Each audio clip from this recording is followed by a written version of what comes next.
ನಮಸ್ತೆ ವೀಕ್ಷಕರೇ, ಗುರುಭ್ಯೋ ನಮಃ ವಿಶೇಷ ಕಾರ್ಯಕ್ರಮಕ್ಕೆ ಸ್ವಾಗತ. ನಾನು ರಿಶಾಂತ್ ತೋಡಾರ್.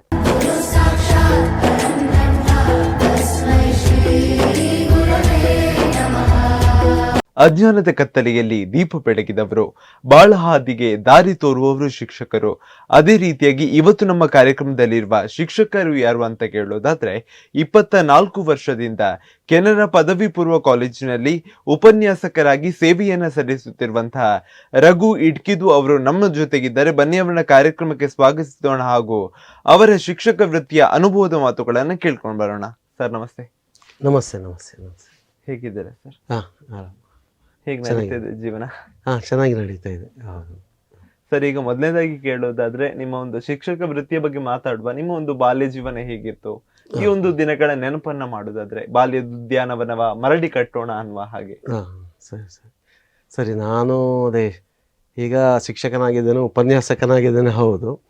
ಆದರೆ ಆ ನೆಲೆಯಲ್ಲಿ ಯಾವುದೇ ನಿರೀಕ್ಷೆ ಇಟ್ಟು ಹೀಗೆ ನಾನು ಆಗಬೇಕು ಅಂತೇಳಿ ಆ ಫೀಲ್ಡಿಗೆ ಬಂದವನಲ್ಲ.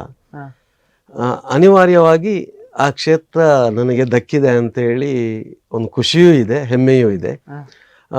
ಯಾಕಂತ ಹೇಳಿದ್ರೆ, ಬಾಲ್ಯದಲ್ಲಿ ಬೆಳೆದದ್ದೇ ಬಹಳ ಬಡತನದಲ್ಲಿ, ಗುಡಿಸಲಿನಲ್ಲಿ, ಅಂತೂ ಡಿಗ್ರಿಯವರೆಗೆ ವಿದ್ಯಾಭ್ಯಾಸ ಮಾಡಿದೆ ಚಿಮಣಿ ದೀಪದ ಬೆಳಕಿನಲ್ಲಿ. ಹಾಗಾಗಿ ಯಾವ ನಿರೀಕ್ಷೆಗಳಿರಲಿಲ್ಲ. ಹೇಗೋ ಸಾಕ್ತದೆ ಹೋಗ್ತದೆ ಅನ್ನುವ ನೆಲೆಯಲ್ಲಿ ನಾವು ಯೋಚನೆ ಮಾಡಿಕೊಂಡಿದ್ದವರು. ಹಾಗಾಗಿ ಅನಿರೀಕ್ಷಿತವಾಗಿ ಈ ಮತ್ತೆ ಬಾಲ್ಯದ ಶಿಕ್ಷಣ ಕಳೆದು, ಹೈಸ್ಕೂಲ್ ಕಳೆದು, ಮತ್ತು ಪದವಿಯ ಶಿಕ್ಷಣ ಎಲ್ಲ ಮುಗಿದು ಮತ್ತೆ ಸ್ನಾತಕೋತ್ತರ ಪದವಿ ಮಾಡಿದ ನಂತರ ಈ ಕ್ಷೇತ್ರಕ್ಕೆ ಬರುವಂಥ ಒಂದು ಅವಕಾಶ ಲಭ್ಯ ಆಯಿತು. ಆ ನೆಲೆಯಲ್ಲಿ ನಾನು ಮತ್ತೆ ಈ ಕ್ಷೇತ್ರವನ್ನು ಆಯ್ಕೆ ಮಾಡಿಕೊಂಡಿರುವಂಥದ್ದು, ಅಂತೂ ಆಯ್ಕೆ ಮಾಡಿದ್ದಂತ ಅನಿವಾರ್ಯವಾಗಿ ಬಂದದ್ದು. ಹಾಗಾಗಿ ಅದರಲ್ಲೊಂದು ಖುಷಿ ಇದೆ. ಈಗ ಅಂತೂ ನಾನು ಆಯ್ದುಕೊಂಡದ್ದು ಅಥವಾ ನನಗೆ ದಕ್ಕಿದ್ದು ಒಂದು ಸಾರ್ಥಕವಾಗಿದೆ ಅಂತ ಹೇಳುವಂಥ ಖುಷಿ ಇದೆ. ಈ ನಡುವೆ ನಿಮ್ಮ ಒಂದು ಪರಿಸರದ ಬಗ್ಗೆ ಹೇಳೋದಾದ್ರೆ, ನಿಮ್ಮ ಒಂದು ಪರಿಸರ ಹೇಗಿತ್ತು?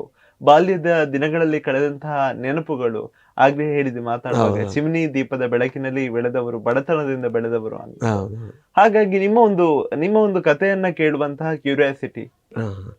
ಬಾಲ್ಯದ ದಿನಗಳದೇ ಊರಿನಲ್ಲೇ ಪ್ರಾಥಮಿಕ ಶಿಕ್ಷಣವನ್ನು ಮಾಡಿದ್ದು. 5ನೇ ತರಗತಿ 7ನೇ ತರಗತಿವರೆಗೆ ಊರಿನಲ್ಲೇ ಶಿಕ್ಷಣವನ್ನು ಮಾಡಿದ್ದು. ಅಂತ ಆವಾಗಂತೂ ಅದು ನನ್ನ ಸಾಧಾರಣ ನಾನು ಒಂದು ಉದ್ಯೋಗದ ಕ್ಷೇತ್ರದ ಬರುವವರೆಗಿನ ನನ್ನ ಬದುಕು ಅಂತೇಳಿ ಒಂದು ರೀತಿಯ ಬಡತನವೇ ಆಗಿತ್ತು. ಆನಂತರ ನನ್ನ ಬದುಕು ಚಿಗುರಿದೆ ಮತ್ತು ಹಾಯಾಗಿದೆ ಅಂತೇಳಿ ನನಗೀಗ ಅನುಭವ ಆಗಿದೆ. ಅದು ಬಾಲ್ಯ ಅನ್ನೋದು ಅದೇ ಬಹಳ ಕಷ್ಟಕರವಾದ ದಿನಗಳದು. ಆದರೆ ತಂದೆ ತಾಯಿಯೂ ಓದಿದವರಲ್ಲ, ಅಕ್ಷರ ತಿಳಿದವರಲ್ಲ, ಅಕ್ಷರ ಜ್ಞಾನ ಅವರಿಗೆ ಇಲ್ಲವೇ ಇಲ್ಲ. ಹಾಗಾಗಿ ಮಗ ಶಾಲೆಗೆ ಹೋಗಬೇಕು ಅನ್ನುವಂಥ ನಿರೀಕ್ಷೆ ಇತ್ತು, ಮಗ ಕಲಿಬೇಕು ಅನ್ನುವಂಥ ಆಸೆಗಳಿತ್ತು. ಆ ಕಾರಣಕ್ಕೆ ಶಾಲೆಗೆ ಸೇರಿಸಿದ್ದಾರೆ. ಅದು ಕೂಡ ಆ ತಂದೆಯ ಆಸಕ್ತಿ ಹೇಗಿತ್ತು ಅಂತ ಹೇಳಿದ್ರೆ, ವಿಶೇಷವಾಗಿ ನನ್ನನ್ನು 1 ವರ್ಷ ಮೊದಲೇ ಶಾಲೆಗೆ ಸೇರಿಸಿದ್ದಾರೆ. ವಯಸ್ಸಾಗುವ ಮೊದಲೇ ಒಂದು ನಿರ್ದಿಷ್ಟ ವಯಸ್ಸು ಅಂತ ಹೇಳಿದ್ರು 1ನೇ ತರಗತಿಗೆ ಸೇರ್ಲಿಕ್ಕೆ. ಅದಕ್ಕಿಂತ 1 ವರ್ಷ ಮೊದಲೇ, ಯಾಕಂದ್ರೆ ಅಷ್ಟು ಕಾತರ, ಬೇಗ ಒಮ್ಮೆ ಶಾಲೆಗೆ ಸೇರಿ ಬಿಡ್ಲಿ ಅನ್ನುವಂಥ ಒಂದು ಕಾತರದಿಂದ, ತಂದೆ ತಾಯಿಗೆ ವಿದ್ಯಾಭ್ಯಾಸ ಇಲ್ಲದಿದ್ರೂ ಬೇಗ ಶಾಲೆಗೆ ಹೋಗಲಿ ಅನ್ನುವಂಥ ಒಂದು ಕಾತರದಿಂದ ಶಾಲೆಗೆ ಸೇರಿಸಿದರು. ನಂತರ ಊರಲ್ಲೇ ಪ್ರಾಥಮಿಕ ಶಾಲೆ ಅಕ್ಷರಾಭ್ಯಾಸಗಳೆಲ್ಲ ನಡೆಯಿತು ಅನ್ನುವಂಥದ್ದು. ತಾಯಿಯೂ ಹಾಗೆ ಶಾಲೆಗೆ ತಪ್ಪಿಸಿದ ಅಂತ ಹೇಳಿದ್ರೆ, ಎಲ್ಲಾದರೂ ಮಗನಾದ ನಾನು ಶಾಲೆಗೆ ತಪ್ಪಿಸಿದರೆ ತಾಯಿಗೆ ಸಿಟ್ಟು ಬರ್ತಿತ್ತು. ತಾಯಿಯ ಶಾಲೆಗೆ ತಪ್ಪಿಸಿದರೆ ನನಗೆ ತಾಯಿಯಿಂದ ಇಡಿಸುಡಿಯಲ್ಲೇ ಪೆಟ್ಟು ಬೀಳ್ತಾ ಇತ್ತು ಅಂಥ ದಿನಗಳು. ಅಂತೇಳಿ ಅವರ ನಿರೀಕ್ಷೆ ಏನೋ ಸ್ವಲ್ಪ ಕಲೀಲಿ, ನಮ್ಮಾಗೆ ಆಗೋದು ಬೇಡ ಅನ್ನುವಂಥ ಯಾವುದೋ ಒಂದು ಆ ಥರದ ಆಲೋಚನೆಗಳಲ್ಲಿ ಈ ಒಂದು ಮನಸ್ಥಿತಿ ಇರ್ತದೆ. ಹೌದೌದು. ಹಾಗಾಗಿ ಆ ನೆಲೆಯಲ್ಲಿ ಮತ್ತೆ ಅದು ಬೆಳೀತಾ ಹೋಯಿತು. ಅಂತೂ ಪ್ರಾಥಮಿಕ ಶಾಲೆಯಲ್ಲಿ ನನಗೆ ವಿಶೇಷವಾಗಿ ಒಬ್ಬರು ಮೇಷ್ಟ್ರು, ಪೂವಪ್ಪ ಮೇಷ್ಟ್ರು ಅಂತ ಹೇಳಿದ್ರು. ಅವರು ನನ್ನ ತಂದೆಗೆ ಸ್ವಲ್ಪ ಬಾರಿ ಕ್ಲೋಸ್, ಅವರು ಆತ್ಮೀಯರು. ತಂದೆಗೆ ಅಕ್ಷರ ಗೊತ್ತಿಲ್ಲದಿದ್ದರೂ ತಂದೆ ಜೊತೆಗೆ ಒಳ್ಳೆಯ ಆತ್ಮೀಯತೆ ಇತ್ತು. ಹಾಗಾಗಿ ನನ್ನ ಬಗ್ಗೆ ಒಂದು ಗಮನ ಇತ್ತು ಅವರಿಗೆ. ಇವನು ಚೆನ್ನಾಗಿ ಕಲಿಬೇಕು ಅನ್ನುವಂಥದ್ದು ಆ ಮೇಷ್ಟ್ರಿಗೆ ಒಂದು ಒಲವಿತ್ತು. ಹಾಗಾಗಿ ಅದಕ್ಕೊಂದು ನನಗೀಗ ಒಂದು ಘಟನೆ ನೆನಪಿಗೆ ಬರ್ತದೆ. ಏನು ಅಂತ ಹೇಳಿದ್ರೆ, ಬಾಲ್ಯದ ದಿನಗಳಲ್ಲಿ ಪ್ರಾಥಮಿಕ ಶಾಲೆಯಲ್ಲಿ ಕಲಿಯುವಾಗ ಒಂದು ರೀತಿಯ ಆಟ ಆಡುವಂಥ ಮನಸ್ಥಿತಿ. ಈ ಶಾಲೆಯಲ್ಲಿ ಮಧ್ಯಾಹ್ನದ ಹೊತ್ತು ಊಟಕ್ಕೆ ಬಿಡ್ತಾರೆ, ಊಟಕ್ಕೆ ಬಿಟ್ಟು ಮತ್ತೆ ಲಾಂಗ್ ಬೆಲ್ ಆಗಿ ಸ್ಟಡಿ ಪೀರಿಯಡ್ ಅಂತ ಹೇಳಿರುತ್ತೆ. ಆಗೆಲ್ಲ ಮಕ್ಕಳು ಸ್ಟಡಿ ಮಾಡಬೇಕು, ಕ್ಲಾಸ್ ಒಳಗೆ ಕೂತ್ಕೊಳ್ಬೇಕು ಅಂತೇಳಿ. ನಾವೆಲ್ಲ ಕೆಲವು ಮಕ್ಕಳು ಸೇರಿ ಆ ಸ್ಟಡಿ ಪೀರಿಯಡಲ್ಲಿ ಹೊರಗೆ, ಶಾಲೆಯ ಹೊರಗೆ ದೊಡ್ಡ ಒಂದು ಮಾವಿನ ಮರ ಇತ್ತು. ಆ ಮಾವಿನ ಮರದಲ್ಲಿ ಸ್ಟಡಿ ಅವರಲ್ಲಿ ಆಟ ಆಡ್ತಿದ್ದೆವು. ಒಂದಿನ ಮೇಷ್ಟ್ರು ಅವರ ಮನೆಗೆ ಊಟಕ್ಕೆ ಹೋಗಿ ಮರಳಿ ಬರುವಾಗ ನಾವು ಸ್ಟಡಿ ಅವರಲ್ಲಿ ಆಡ್ತಾ ಇದ್ದೇವೆ. ಎಲ್ಲರನ್ನು ನಮ್ಮನ್ನು ನೋಡಿ, ವಿಶೇಷವಾಗಿ ನನ್ನನ್ನು ನೋಡಿದ್ದಾರೆ. ನನ್ನನ್ನು ನೋಡಿ ಯಾರೆಲ್ಲ ಇದ್ರು ಅಂತ ಎಲ್ಲರನ್ನು ಕರೆದು ಸರಿಯಾಗಿ ಬೈದ್ರು, ಮತ್ತೆ ಕೆಲವರಿಗೆಲ್ಲ ಪೆಟ್ಟು ಕೊಟ್ಟರು. ಅದರಲ್ಲಿ ನನಗೆ ಜಾಸ್ತಿಯೇ ಪೆಟ್ಟು ಕೊಟ್ಟಿದ್ದಾರೆ. ಕಾರಣ ಏನು ಅಂತ ಹೇಳಿದ್ರೆ, ತಂದೆಗೆ ಆತ್ಮೀಯರಾಗಿದ್ರು ಒಂದು, ಮತ್ತೆ ಇವ ಕಲಿಯೋ ಹೊತ್ತಿನಲ್ಲಿ ಆಟ ಆಡ್ತಿದ್ದಾನಲ್ಲ, ಆ ಥರ ಜಾಸ್ತಿ ಪೆಟ್ಟು ಕೊಟ್ಟು, ಎಲ್ರಿಗಿಂತ ಜಾಸ್ತಿ ಪೆಟ್ಟು ಕೊಟ್ಟು, ನೀನು ಮುಂದಕ್ಕೆ ಸರಿಯಾಗಿ ಕಲಿಬೇಕು, ಆಟ ಆಡೋದು ಒಂದನ್ನೇ ಕಲಿಯೋದಲ್ಲ ಅಂತೇಳಿ ಸರಿ ಜೋರು ಮಾಡಿದ್ರು ಅವರು. ಮತ್ತೆ ಆಯಿತು ಅಂತ ನಾನು ಅವರಲ್ಲಿ ಒಪ್ಪಿಕೊಂಡೆ. ಮತ್ತೆ ನನ್ನ ಗಮನ ಆ ಅಧ್ಯಯನದ ಕಡೆಗೆಲ್ಲ ನನ್ನ ಆಸಕ್ತಿ ಸ್ವಲ್ಪ ಹೆಚ್ಚಾಗ್ತಾ ಬಂತು. ಆಯಿತು ಅಂತೇಳಿ ಮತ್ತೆ ಮೇಷ್ಟ್ರ ಒಂದು ಸಹಕಾರವೂ ಇತ್ತು ಅವ್ರದ್ದು ಅಂತೇಳಿ ನಾನೀಗ ನೆನಪಿಸಿಕೊಳ್ತೇನೆ ಅದನ್ನು. ಅಂತ ಒಂದು ಸಂದರ್ಭ ಅದು. ಮತ್ತೆ ಹೈಸ್ಕೂಲ್ ಹಂತಕ್ಕೆ ಬರುವಾಗಲೂ ಕೂಡ ಅದು ಊರಿನಲ್ಲೇ ಹೈಸ್ಕೂಲ್ ವಿದ್ಯಾಭ್ಯಾಸ ಕೂಡ ನಡೆದದ್ದು. ಶಾಲೆ ನಾನು ಓದಿದ್ದು ಕಬಕ ಸರ್ಕಾರಿ ಪ್ರೌಢಶಾಲೆ. ನಾನು ಓದಿದ್ದೇ ಸರ್ಕಾರಿ ಶಾಲೆಗಳಲ್ಲಿ, PUC ವರೆಗೆ ಸರ್ಕಾರಿ ಶಾಲೆಗಳಲ್ಲಿ ಓದಿದ್ದವ ನಾನು. ಬಹುಶಃ ನನಗೆ ಅನಿಸ್ತದೆ ಸರ್ಕಾರಿ ಶಾಲೆಗಳು ನಮ್ಮನ್ನು ಹೇಗೆ ವಿಶಾಲವಾಗಿ ಬೆಳೆಸ್ತದೆ, ನಮ್ಮ ಯೋಚನೆಗಳ ದಿಕ್ಕನ್ನು ಕೂಡ ಅನ್ನೋದು ನನಗೆ ಈಗ ಅರಿವಾಗ್ತಾ ಇದೆ. ಒಂದು ರೀತಿಯ ಕೇವಲ ಇಂಥದ್ದಕ್ಕೆ ನೀವು ಬದ್ಧರಾಗಿ ಅಂತೇಳಿ ಮಾಡುವುದಿಲ್ಲ. ನಮ್ಮ ಯಾವ ನೆಲೆಯಲ್ಲಿ ಬೇಕಿದ್ರೂ ಅಲ್ಲಿ ಬೆಳೆಯುವುದಕ್ಕೆ ಅವಕಾಶಗಳಿದೆ. ಬಹುಶಃ ಆ ಕಾರಣಗಳಿಂದ ಸ್ವಲ್ಪ ಈ ಥರದ ಆಸಕ್ತಿಗಳು ನನ್ನಲ್ಲಿ ಮೂಡಿತೋ ಏನೋ ಅಂತೇಳಿ ನನಗೆ ಈಗ ಒಂದು ಆ ಥರದ ಅನುಮಾನಗಳು ಶುರುವಾಗ್ತಾ ಇದೆ. ಬಹುಶಃ ಇರ್ಬೋದು ಅದೆಲ್ಲ ಬಾಲ್ಯದ ಮತ್ತು ಆ ವಿದ್ಯಾಭ್ಯಾಸದ ದಿನಗಳ ಹಂತದ ಬೆಳವಣಿಗೆಗಳು ಮತ್ತು ಪರಿಸರ ನಮ್ಮನ್ನು ಆ ಥರ ಬೆಳೆಸ್ತದೆ ಅನ್ನುವಂಥದ್ದು. ಹೀಗೆ ಬಾಲ್ಯದ ವಿದ್ಯಾಭ್ಯಾಸ PUC ವರೆಗೆ, ಮತ್ತು PUCಗೆ ನಾನು ವಿಶೇಷವಾಗಿ ಪಟ್ಟಣಕ್ಕೆ ಬರಬೇಕು. ನಮ್ಮೂರಿಂದ ಪುತ್ತೂರು ಅನ್ನೋದು ನಮಗೆ ಹೆಚ್ಚಾಗಿ ಹತ್ತಿರದ ಒಂದು ಪಟ್ಟಣ ಅದು. ಮತ್ತು ಬೇರೆಲ್ಲೂ ಅಲ್ಲಿ PUCಗೆ ಕಾಲೇಜುಗಳು ಆವಾಗ ಇರಲಿಲ್ಲ. ಆಗ ನಾನು ಹೈಸ್ಕೂಲ್ ವಿದ್ಯಾಭ್ಯಾಸ ಮುಗಿಸಿ ಮತ್ತೆ ಪುತ್ತೂರಿಗೆ ಜೂನಿಯರ್ ಕಾಲೇಜ್, ಅದು ಕೂಡ ಗೌರ್ಮೆಂಟ್ ಕಾಲೇಜ್ ಅದು, ಅಲ್ಲಿ 2 ವರ್ಷ ಅಧ್ಯಯನ ಮಾಡಿದೆ. ಮತ್ತು ಆ ಅಧ್ಯಯನ ಆದ ಬಳಿಕ ಡಿಗ್ರಿ ವಿದ್ಯಾಭ್ಯಾಸವನ್ನು ಮಾಡಿದ್ದು ಪುತ್ತೂರಿನ ವಿವೇಕಾನಂದ ಕಾಲೇಜಿನಲ್ಲಿ ಡಿಗ್ರಿ ವಿದ್ಯಾಭ್ಯಾಸ. ಅದು ಇನ್ನಷ್ಟು ನನ್ನನ್ನು ಬಹಳ ಚೆನ್ನಾಗಿ ರೂಪಿಸಿದೆ ಅಂತೇಳಿ ಬಹಳ ದೊಡ್ಡ ಹೆಮ್ಮೆ ಇದೆ ನನಗೆ ಆ ಕಾಲೇಜ್.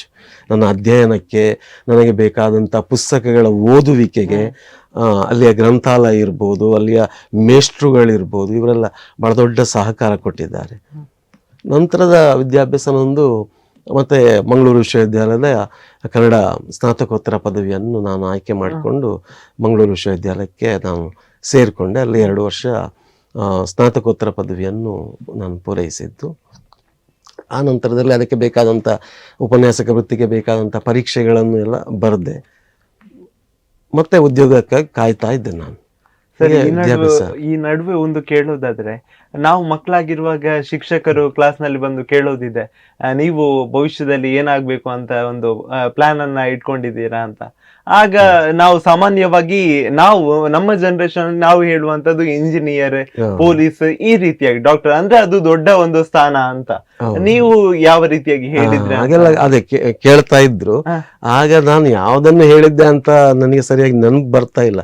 ಬಹುಶಃ ನನಗೆ ಅದು ಆ ಕಲ್ಪನೆ ಇರಲಿಲ್ಲ ಯಾವ ಕ್ಷೇತ್ರ ಅಂತ ಹೇಳಿ. ಬಹುಶಃ ಏನೋ ನಮಗೆ ಆಗಿನ ಆಸಕ್ತಿಯ ಯಾವುದಾದ್ರೂ ವಿಷಯಗಳನ್ನು ಹೇಳಿರ್ಬೋದು. ಆದರೆ ನನಗೆ ಶಿಕ್ಷಕ ವೃತ್ತಿಯ ಒಂದು ಹುರುಪು ಬಂದಿರುವಂಥದ್ದು ಈ ಶಾಲೆಯಲ್ಲಿ, ಹೈಸ್ಕೂಲ್ ಇರ್ಬೋದು ಅಥವಾ ಕಾಲೇಜುಗಳಲ್ಲಿ ಮೇಷ್ಟ್ರುಗಳು ಪಾಠ ಮಾಡೋದನ್ನು ನಾನು ಬಹಳ ಆಶ್ಚರ್ಯದಿಂದ ಅದನ್ನು ಗಮನಿಸ್ತಾ ಇದ್ದೆ ಮತ್ತು ಕೇಳ್ತಾ ಇದ್ದೆ. ಇವರು ಇಷ್ಟೆಲ್ಲ ವಿಷಯಗಳನ್ನು ತಿಳ್ಕೊಂಡಿದ್ದಾರಲ್ಲ, ಅಬ್ಬಬ್ಬ ಹೇಗಿದೆ, ನನಗಂತೂ ಇದು ಸಾಧ್ಯವೇ ಇಲ್ಲ ಅಂತ ನನಗೆ ಆಗೆಲ್ಲ ಆಗ್ತಾ ಇತ್ತು. ಇಷ್ಟೆಲ್ಲ ವಿಷಯಗಳನ್ನು ತಿಳ್ಕೊಂಡು ನಮ್ಮ ಮುಂದೆ ನಿಂತು ಮಾತಾಡ್ತಾರೆ. ಕಾಲೇಜಲ್ಲೂ ಇರುವಾಗಲೂ ಹಾಗೆ ಅನ್ನಿಸ್ತಾ ಇತ್ತು ನನಗೆ. ಅದು ಒಳ್ಳೆಯ ಉಪನ್ಯಾಸಕರೆಲ್ಲ ನಮ್ಮ ಮುಂದೆ ಬಂದು ಅವರು ಮಾತಾಡುವಾಗ, ವಿಷಯಗಳನ್ನು ಹೇಳುವಾಗ, ಇವರೆಲ್ಲ ಹೇಗಪ್ಪ ಇದನ್ನೆಲ್ಲ ತಿಳ್ಕೊಂಡಿದ್ದಾರೆ, ಎಲ್ಲಿಂದ ವಿಷಯಗಳು ಇಷ್ಟೆಲ್ಲ ಬರ್ತಿದೆ ಅಂತ ನನಗೆ ಆಗ್ತಾ ಇತ್ತು. ನನ್ನಿಂದಂತೂ ಖಂಡಿತ ಇದೆಲ್ಲ ಸಾಧ್ಯವೇ ಇಲ್ಲ ಅಂತ ನನಗೆ ಆಗ್ತಾ ಇತ್ತು. ಮತ್ತು ಬಹುಶಃ ಅಂತ ಒಂದು ಕುತೂಹಲ ಬಹುಶಃ ಕಳೆದುಕೊಂಡು ಬಂದಿದೆಯಾ ಈ ಕ್ಷೇತ್ರಕ್ಕೆ ಅಂತೇಳಿ ನನಗೆ ಆಶ್ಚರ್ಯವೂ ಆಗ್ತಾ ಇದೆ. ಹೀಗೆಲ್ಲ ಸರ್, ಈಗ ಮತ್ತೆ ನೀವು ಪತ್ರಿಕೆಯಲ್ಲಿ ಕೂಡ ಕೆಲಸ ಮಾಡಿದ್ದೀರಾ.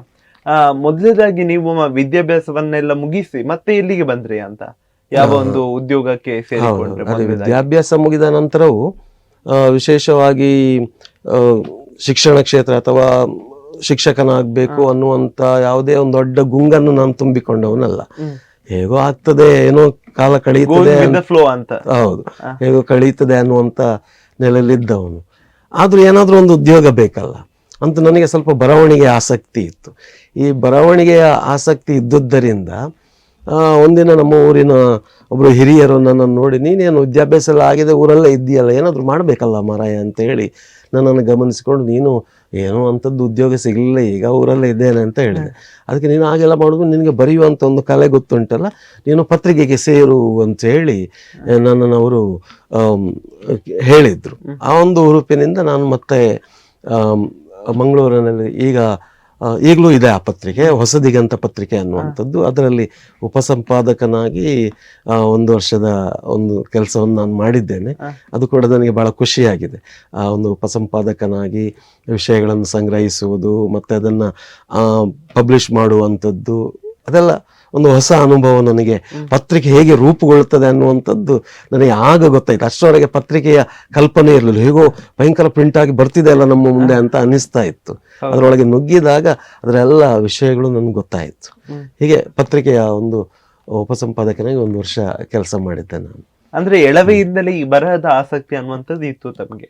ಎಳವೆಯಿಂದಲೇ ಅಂತ ಹೇಳಿದ್ರೆ ಬಹುಶಃ ಸಾಧಾರಣ ಸುಮಾರು 7ನೇ ತರಗತಿ ಆಗುವಂತ ಹೊತ್ತಿಗೆ ನನಗೆ ಓದಿನ ಆಸಕ್ತಿ, ಈ ಥರ ಯಾವುದು ವಿಷಯಗಳನ್ನು ಓದುವಂಥ ಆಸಕ್ತಿ ಮೂಡಿದ್ದು. ಅದು ಕೂಡ ನಮಗೆ ಆಗ ಅದೇ ಬಡತನ, ಪೇಪರ್ ತರುವಂಥ ಸಾಧ್ಯತೆ ಇರಲಿಲ್ಲ, ಕತೆ ಪುಸ್ತಕಗಳು ಕಾದಂಬರಿಗಳು ತರುವಂಥ ಸಾಧ್ಯತೆಗಳು ಮನೆಯಲ್ಲಿಲ್ಲ. ಅದು ಕೂಡ ನಮ್ಮ ಊರಿನ ಅಕ್ಕಪಕ್ಕದವರು ಸ್ವಲ್ಪ ಉಳ್ಳವರು ಮನೆಗೆಲ್ಲ ಪೇಪರು ಮ್ಯಾಗಝಿನ್ನು ಅದು ಇದೆಲ್ಲ ತಂದಾಗ ನಾವೆಲ್ಲ ಅವರ ಮಕ್ಕಳನ್ನು ಕೇಳಿ, ನನಗೊಮ್ಮೆ ಓದಲಿಕ್ಕೆ ಕೊಡ್ತೀಯಾ ಅಂತ ಕೇಳಿ ತಂದು ನಾವು ಮನೆಯಲ್ಲಿ ಸಮಯ ಇದ್ದಾಗೆಲ್ಲ ಓದ್ತಾ ಇದ್ದದ್ದು. ಆ ಥರ ಓದ್ತಾ ಆಸಕ್ತಿ ಬಂತು. ಸುಮಾರು 7ನೇ ತರಗತಿ ಇರುವಾಗ ಸ್ವಲ್ಪ ಕತೆ ಕವಿತೆ ಸಣ್ಣ ಪುಟ್ಟ ಕವಿತೆಗಳನ್ನೆಲ್ಲ ನಾನು ಓದ್ತಾ ಇದ್ದೆ. ಆಗ ಬರೀಲಿಕ್ಕೆ ಆಗ್ಲಿಲ್ಲ. ಆಗ ಅನ್ನಿಸ್ತಾ ಇತ್ತು ನನಗೂ ಹೀಗೆ ಬರಿಬೇಕಲ್ಲ ಅಂತ ಅನ್ನಿಸ್ತಾ ಇತ್ತು. ಆಗ ಅದಲ್ಲದೆ ಇನ್ನೊಂದು ವಿಶೇಷ ಅಂತ ಹೇಳಿದ್ರೆ, ನಾನು ಮುಖ್ಯವಾಗಿ ರೇಡಿಯೋದ ಒಂದು ಪ್ರಭಾವ ಇದೆ. ರೇಡಿಯೋದ ಪ್ರಭಾವ ಹೇಗೆ ಅಂತ ಹೇಳಿದ್ರೆ, ನನ್ನ ತಂದೆ ಅವರು ಓದು ಬರಹ ಗೊತ್ತಿಲ್ಲದಿದ್ರು ಅವರಿಗೊಂದು ನ್ಯೂಸ್ ಕೇಳುವಂತ ಹುಚ್ಚಿತ್ತು ರೇಡಿಯೋದಲ್ಲಿ ಬರುವ. ಹಾಗಾಗಿ ರೇಡಿಯೋ ತಗೊಳ್ಳುವಂತ ಒಂದು ಸಾಧ್ಯತೆಯು ಬಡತನದಿಂದ ಇರಲಿಲ್ಲ. ಹಾಗಾಗಿ ಏನೋ ಕಷ್ಟಪಟ್ಟು ಅವರು ಏನೋ ಸೆಕೆಂಡ್ ಹ್ಯಾಂಡೋ ಥರ್ಡ್ ಹ್ಯಾಂಡೋ ಯಾವುದೋ ಒಂದು ಗುಜರಿ ರೇಡಿಯೋವನ್ನು ತಂದಿದ್ರು ಮನೆಗೆ. ಅಂಥದ್ದು ಮನೆಯಲ್ಲಿತ್ತು. ನಾನು ಪ್ರೈಮರಿ ಹಂತದಲ್ಲಿರುವಾಗ, 6-7ನೇ ತರಗತಿಯಲ್ಲಿರುವಾಗ ಅವರು ಅದರಲ್ಲಿ ದಿನ ವಾರ್ತೆಗಳನ್ನ ಕೇಳ್ತಾ ಇದ್ರು ತಂದೆಯವರು. ಮತ್ತಿನ ಹೊತ್ತಲ್ಲಿ ಬೇರೆ ಚಿತ್ರಗೀತೆಗಳು, ಹಾಡುಗಳು ಇಂಥದ್ದೆಲ್ಲ ಬರ್ತಾ ಇತ್ತು. ಆಗ ಅದನ್ನು ನಾನು ಕೇಳ್ತಾ ಇದ್ದೆ, ಈ ಹಾಡುಗಳನ್ನೆಲ್ಲ. ಅದರಲ್ಲೂ ವಿಶೇಷವಾಗಿ ನನಗೆ ವಿಶೇಷ ಗಮನ ಸೆಳೆದದ್ದು ಅಂತ ಹೇಳಿದ್ರೆ, ಮಂಗಳೂರು ಆಕಾಶವಾಣಿಯಲ್ಲಿ ಆಗ ತುಳು ಕಾರ್ಯಕ್ರಮಗಳು ಬರ್ತಾ ಇತ್ತು. ಅದು ಸಂಜೆ ಹೊತ್ತು ಬರ್ತಾ ಇತ್ತು ಮಂಗಳೂರು ಆಕಾಶವಾಣಿಯಿಂದ. ಆ ತುಳು ಕಾರ್ಯಕ್ರಮಗಳನ್ನ ಕೇಳ್ತಾ ಇದ್ದೆ. ತುಳು ಯಾಕೆ ಇಷ್ಟ ಅಂತ ಹೇಳಿದ್ರೆ, ನನ್ನ ಮಾತೃಭಾಷೆಯು ತುಳು. ಹಾಗಾಗಿ ತುಳುವಿನ ಬಗ್ಗೆ ಬಹಳ ಆಸಕ್ತಿ ಇತ್ತು ನನಗೆ. ತುಳು ಹಾಡುಗಳು ಬರ್ತಿದೆ ಅಲ್ಲ, ತುಳು ವಿಷಯ ಬರ್ತಿದೆ ಅಲ್ಲ ರೇಡಿಯೋದಲ್ಲಿ ಅಂತೇಳಿ ಬಹಳ ಆಸಕ್ತಿಯಿಂದ ಕೇಳ್ತಾ ಇದ್ದೆ. ಆ ಥರ ಕೇಳುವಾಗ ನನಗೆ ಕೆಲವು ಹಾಡುಗಳು ಬರ್ತಾ ಇದ್ದಾಗ ಈ ಭಾವಗೀತೆಗಳು ತುಳುವಿನಲ್ಲಿ, ಚಿತ್ರಗೀತೆಗಳೆಲ್ಲ ಬರ್ತಾ ಇತ್ತು ಆಗಿನ ಸಂದರ್ಭದ್ದು. ಆಗ ಅದರಲ್ಲೂ ವಿಶೇಷವಾಗಿ ನನಗೆ ಅಮೃತ ಸೋಮೇಶ್ವರ ಅವರು ಬರೆದಂತ ಹಾಡುಗಳು ಅದು ರೇಡಿಯೋದಲ್ಲಿ ಪ್ರಸಾರ ಆಗ್ತಾ ಇತ್ತು, ಭಾವಗೀತೆಗಳೆಲ್ಲ.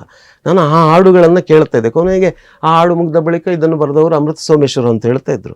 ಅಮೃತ ಸೋಮೇಶ್ವರ ಅನ್ನುವಂಥ ಹೆಸರೇ ನನಗೊಂದು ಆಕರ್ಷಣೆ. ಇದು ಏನು ಯಾರೋ ದೊಡ್ಡ ವ್ಯಕ್ತಿ ಇರ್ಬೋದು, ಖಂಡಿತವಾಗಿ ಅವರು ದೊಡ್ಡ ವ್ಯಕ್ತಿಯವರು ಇರ್ಬೋದು, ಒಳ್ಳೆ ಹಾಡು ಬರೀತಾರಲ್ಲ, ನನಗೂ ಹೀಗೆ ಒಂದು ಬರಿಬೇಕಲ್ಲ ಅಂತ ಒಂದು ಕುತೂಹಲ ಬರ್ತಿತ್ತು. ಯಾಕೆ ತುಳುವಿನಲ್ಲದು ಮಾತೃಭಾಷೆಯಲ್ಲಿ ಇದ್ದಲ್ಲಿ ನಾನು ಬರಿಬಹುದಾ ಅಂತೆಲ್ಲ ಆಸಕ್ತಿ ಇರ್ತದೆ. ಬರೀಲಿಕ್ಕೆ ಸಾಧ್ಯ ಆಗ್ತಾ ಇರಲಿಲ್ಲ. ನಮ್ಮ ಅದೇ ಓದು ಕಡಿಮೆ ಇದ್ದಾಗ ಅದು ಬರೀಲಿಕ್ಕೆ ಓದಿನ ಅಂಶ ಜಾಸ್ತಿ ಆದಂತೆ ನಮಗೊಂದು ಕುತೂಹಲ ಬಂದು ಒಂದು ಬರವಣಿಗೆಯ ಆಸಕ್ತಿ ಹುಟ್ಟುವಂಥದ್ದು. ಹಾಗಾಗಿ ಅದನ್ನೆಲ್ಲ ಕೇಳಿ ಮನಸ್ಸೊಂದು ಕಡೆಗೆ ಈ ಥರ ಎಲ್ಲ ನಾನು ಮಾಡಬೇಕಲ್ಲ ಅಂತ ನನಗೆ ಯೋಚನೆ ಬರ್ತಿತ್ತಷ್ಟೆ. ಅದೆಲ್ಲ ಬರೀಲಿಕ್ಕೆ ಆಗ್ತಿರ್ಲಿಲ್ಲ. ಮತ್ತೆ ಹೈಸ್ಕೂಲ್ ಹಂತಕ್ಕೆ ಬರುವಾಗ ಮತ್ತೆ ಓದಿನ ಆಸಕ್ತಿ ನಮ್ದು ಜಾಸ್ತಿಯಾಗಿ, ವಿಶೇಷವಾಗಿ ಆವಾಗ ನಮ್ಮ ಹೈಸ್ಕೂಲ್ನ ಸಮೀಪ, ನಮ್ಮ ಹೈಸ್ಕೂಲಲ್ಲೂ ಬೇಕಾದಷ್ಟು ಪುಸ್ತಕಗಳು ಹಾಗೆ ಇರಲಿಲ್ಲ. ಶಾಲೆಗಳಿಗೆ ಲೈಬ್ರರಿ ಅಂತ ಇರುತ್ತೆ. ಆಗ ನಮ್ಮಲ್ಲಿ ಆಗ ಸರ್ಕಾರಿ ಶಾಲೆ ಅದು, ಅಂತ ಲೈಬ್ರರಿ ವ್ಯವಸ್ಥೆಯೂ ಇರಲಿಲ್ಲ ಆಗ. ಅದೇ ಹೊತ್ತಿನಲ್ಲಿ ಹೈಸ್ಕೂಲಿಗೆ ಹತ್ತಿರದಲ್ಲೂ ಆಗ ಒಂದು ಲೈಬ್ರರಿ ಸ್ಥಾಪನೆ ಮಾಡಿ, ಅದು ಪ್ರೈವೇಟ್ ಲೈಬ್ರರಿ. ಅದು ಹೇಗಿತ್ತು ಅಂತೇಳಿ, ಈಗ ನೋಡಿ ಈಗಿನ ಹಾಗೆ ಮೀಡಿಯಾಗಳು ಮೊಬೈಲ್ಗಳು ಹಾಗೆಲ್ಲ ಇರಲಿಲ್ಲ, ಪುಸ್ತಕಗಳೇ ಅನಿವಾರ್ಯ ಆಗ್ತಿತ್ತು. ಆಗ ಯಾರೋ ಆ ಸ್ಕೂಲ್ಗೆ ಹತ್ತಿರ ಒಂದು ಸರ್ಕ್ಯುಲೇಟಿಂಗ್ ಲೈಬ್ರರಿ ಅಂತ ಮಾಡಿದ್ರು. ಅದರಲ್ಲಿ ಏನು ಅಂತ ಹೇಳಿದ್ರೆ ವಿಶೇಷವಾಗಿ ಬಾಡಿಗೆಗೆ ಪುಸ್ತಕ ಕೊಡೋದು ಅವರು. ದಿನಕ್ಕೆ ಇಂತಿಷ್ಟು ಬಾಡಿಗೆ, ದಿನಕ್ಕೆ 25 ಪೈಸೆ ಬಾಡಿಗೆ ಅಂತ ಆವಾಗ ಪುಸ್ತಕ ಕೊಡ್ತಾ ಇದ್ರು. ಅದರಲ್ಲಿ ಕಾದಂಬರಿಗಳು ಅಥವಾ ಬೇರೆ ಬೇರೆ ಬೇರೆ ವಿಷಯಗಳಿಗೆ ಸಂಬಂಧಪಟ್ಟಂಥ ಪುಸ್ತಕಗಳೆಲ್ಲ ಇತ್ತು. ನನಗೆ ಹೈಸ್ಕೂಲು ಹಂತಕ್ಕೆ ಬರುವಾಗ ಕಾದಂಬರಿ ಓದುವಂಥ ಹುಚ್ಚು ಶುರುವಾಯಿತು. ಹಾಗಾಗಿ ಏನು ಮಾಡಿದೆ ಅಂತೇಳಿ ಆ ಸರ್ಕ್ಯುಲೇಟಿಂಗ್ ಲೈಬ್ರರಿ ಹೋಗಿ, ಅದು ಕೂಡ ಹಣ ಮನೆಯಲ್ಲಿ ಸಿಗ್ತಾ ಇರಲಿಲ್ಲ, ಯಾವಾಗಲಾದರೂ ವಾರಕ್ಕೊಮ್ಮೆಯೋ ಹೀಗೆಲ್ಲ ಹಣ ಕೊಡ್ತಿದ್ದದ್ದನ್ನು ಹೊಂದಿಸಿ 25 ಪೈಸೆಯೋ 10 ಪೈಸೆಯೋ ಹೀಗೆಲ್ಲ ಕೊಡ್ತಾ ಇದ್ರು. ಚಾಕ್ಲೇಟ್ ತಿನ್ನು ಅಥವಾ ಏನಾದ್ರು ತಿಂಡಿ ತಿನ್ನು ಅಂತೇಳಿ ಕೊಡ್ತಿದ್ದನ್ನೆಲ್ಲ ಒಟ್ಟು ಮಾಡಿ, ವಿಶೇಷವಾಗಿ ನಾನು ಅದನ್ನು ಯಾವುದನ್ನೂ ತಿನ್ನದೆ, ಚಾಕ್ಲೇಟನ್ನು ತಿನ್ನದೆ, ಐಸ್ ಕ್ಯಾಂಡಿಯನ್ನು ತಿನ್ನದೆ, ಆ ಹಣವನ್ನು ಪುಸ್ತಕ ಬಾಡಿಗೆಗೆ ತಂದು ಅದರ ಬಾಡಿಗೆ ಕೊಡ್ತಾ ಇದ್ದೆ. ಒಂದಿನ ಓದಿದ್ರೆ 25 ಪೈಸೆ, ದೊಡ್ಡ ಪುಸ್ತಕ ಆದ್ರೆ ಒಂದೇ ದಿನದಲ್ಲಿ ಮುಗಿಸ 25 ಪೈಸೆ. ಹಾಗಾಗಿ ಒಂದೇ ದಿನದಲ್ಲಿ ಮುಗಿಸ್ಬೇಕು ಅನ್ನುವಂಥ ಹಠವೂ ಇತ್ತು. 25 ಪೈಸೆ ಎಲ್ಲ ಆಗ್ತದೆ, ಜಾಸ್ತಿ ದಿನ ಇಟ್ಕೊಂಡ್ರೆ ಪೈಸೆ ಜಾಸ್ತಿ ಆಗ್ತದೆ ಅನ್ನುವುದು. ಹಾಗಾಗಿ ಆ ಥರ ಒಂದು ಕಾರಣದಿಂದ ಸಾಕಷ್ಟು ಕಾದಂಬರಿಗಳನ್ನು ಹೈಸ್ಕೂಲ್ ಅಂತಕ್ಕಾಗುವಾಗ ನಾನು ಓದಿದೆ. ಆ ಓದಿನ ಆಸಕ್ತಿಯಿಂದ ನನಗೆ ಸ್ವಲ್ಪ ಮತ್ತೆ ಬರವಣಿಗೆಯ ಕಡೆಗೆ ಆಸಕ್ತಿ ಹುಟ್ಟಿಕೊಂಡಿತು. ಹೀಗೆಲ್ಲ ಬರಿಬೋದು ಅನ್ನುವಂಥ ಒಂದು ಆಲೋಚನೆ ಬಂತು. ಹಾಗಾಗಿ ತಿಳಿದದನ್ನ ಗೀಚುವಂತ ಒಂದು ಪ್ರವೃತ್ತಿ ಆಗ ಬೆಳೆಯಿತು ಹೈಸ್ಕೂಲ್ ಹಂತಕ್ಕೆ ಬರುವಾಗ. ಶಿಕ್ಷಕರ ಒಂದು ಬೆಂಬಲ ಹೇಗಿತ್ತು? ಇದು ಅವರಿಗೂ ಕೂಡ ಗೊತ್ತಿತ್ತ ನೀವು ಈ ರೀತಿಯಾಗಿ ಪುಸ್ತಕ ಆಕರ್ಷಣೆಯ ಬರಿತಾ ಇದ್ರೆ? ಆಗ ಮೇಷ್ಟ್ರುಗಳಿಗೆ ಅಷ್ಟು ನಾನು ಈಗ ಪುಸ್ತಕ ಓದ್ತೇನೆ ಅನ್ನುವಂಥದ್ದು ಆಗ ಗೊತ್ತಿರಲಿಲ್ಲ ಹೈಸ್ಕೂಲ್ ಹಂತದಲ್ಲಿ. ಮತ್ತು ಆದರೂ ಹೈಸ್ಕೂಲಲ್ಲಿ ಇದು ವಾಲ್ ಮ್ಯಾಗಝಿನ್ಗಳಿರ್ತದೆ, ಸರ್ಕಾರ ಶಾಲೆಯಿಂದ ನಮಗೊಂದು ಬರವಣಿಗೆಗೆ ವಾಲ್ ಮ್ಯಾಗಝಿನ್ ಮಾಡಿದ್ರು. ಇದಕ್ಕೆಲ್ಲ ನೀವು ಬರಿಬೇಕು, ಹಾಗೆ ಮಾಡಬೇಕು, ಹೀಗೆ ಮಾಡಬೇಕು ಶಿಕ್ಷಕರು ಹೇಳ್ತಾ ಇದ್ರು. ಹಾಗಾಗಿ ನಾನು ಏನಾದರೂ ಇದರಲ್ಲಿ ಬರಿಬೇಕು ಈ ವಾಲ್ ಮ್ಯಾಗಝಿನ್ಗೆ ಅಂತ ಅನ್ನಿಸ್ಕೊಂಡು ಹೈಸ್ಕೂಲಲ್ಲಿ ಸ್ವಲ್ಪ ಸ್ವಲ್ಪ ಸಣ್ಣ ಪುಟ್ಟ ಪದ್ಯಗಳು, ಸಣ್ಣ ಸಣ್ಣ ಕಥೆಗಳು, ಇಂಥದ್ದೆಲ್ಲ ಬರೀಲಿಕ್ಕೆ ನಾನು ಆರಂಭಿಸಿದೆ.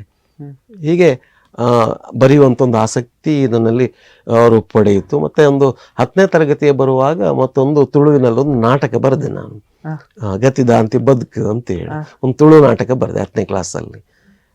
ಮತ್ತೆ ಅಲ್ಲಿಂದ ನನ್ನ ಯಾವುದು ಬರವಣಿಗೆ ಇದು ಹೆಚ್ಚಾಗ್ತಾ ಬಂತು, ಮತ್ತೆ ಬರಿಬೇಕು ಅಂತ ಹೇಳಿ. ಅದು ಹೇಗಿತ್ತು ಸರ್? ಅಂದ್ರೆ ನಾರ್ಮಲ್ ಆಗಿ ಈ ಕತೆ ಕವನಗಳನ್ನೆಲ್ಲ ಬರಿತಾ ಇದ್ದವರು ಒಮ್ಮೆಲೆ ನಾಟಕ ಬರೆಯುವಾಗ ಅದು ಯಾವ ರೀತಿಯಾಗಿ ಸವಾಲಿತ್ತು ಅಂತ?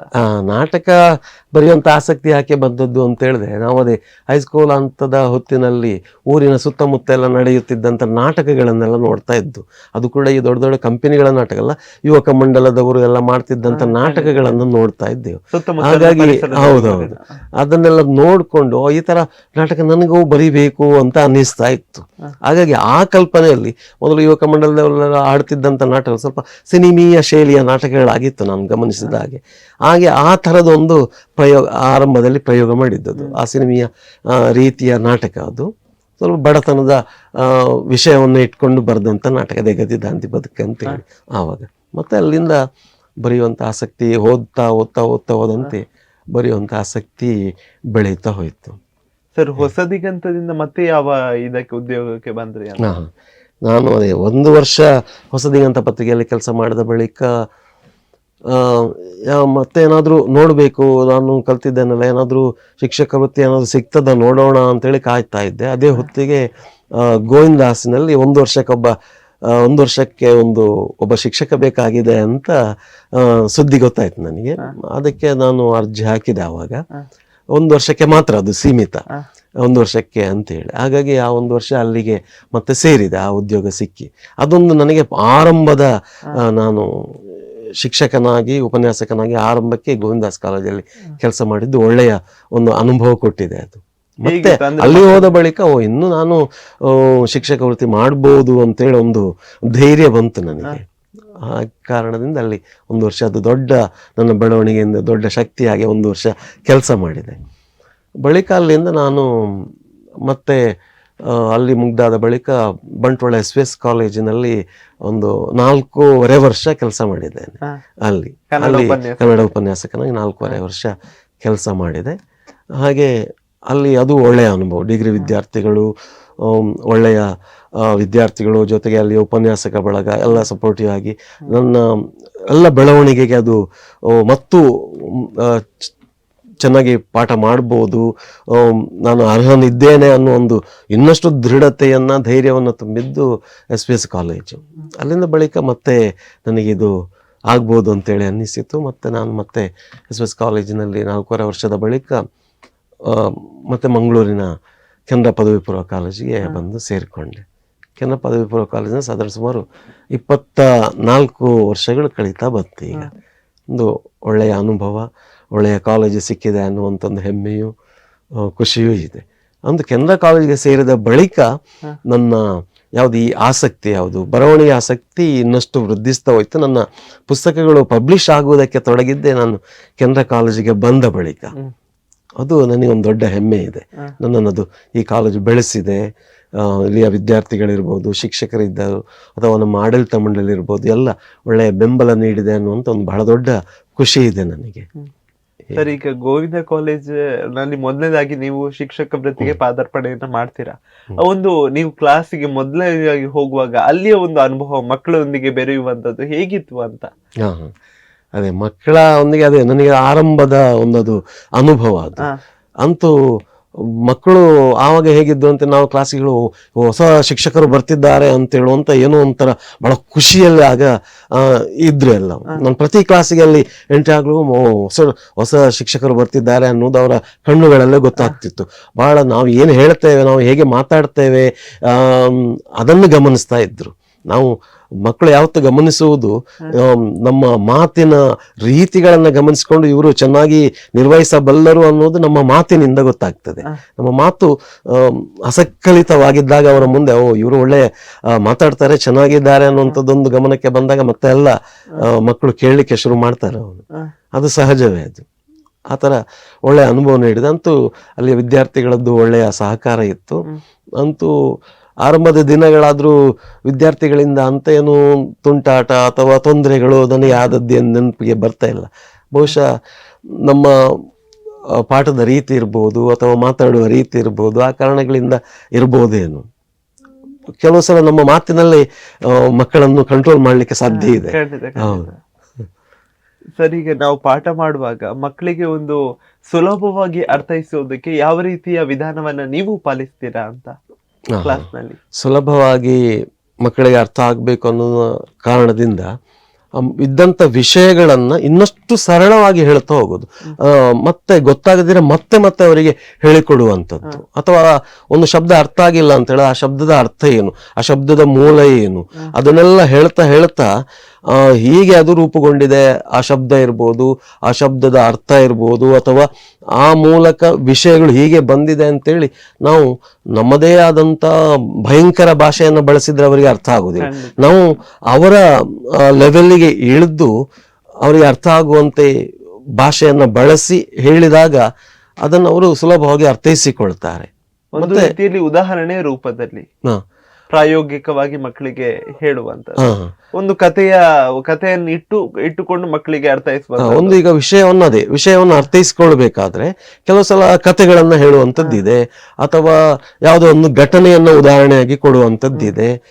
ಈ ಕಾರಣಗಳಿಂದ ಅದನ್ನು ಸುಲಭವಾಗಿ ಅವರು ಅರ್ಥೈಸ್ಕೊಳ್ತಾರೆ. ನಾನೀಗ ಯಾವುದು ಭಾಷಾ ಪಾಠ ಮಾಡುವುದರಿಂದ ಬಹಳ ವಿಸ್ತಾರವಾಗಿ ನಾನು ಯಾವುದು ನನ್ನ ತರಗತಿಯನ್ನು ತೆಗೆದುಕೊಂಡು ಹೋಗ್ಲಿಕ್ಕೆ ಸಾಧ್ಯ ಇದೆ.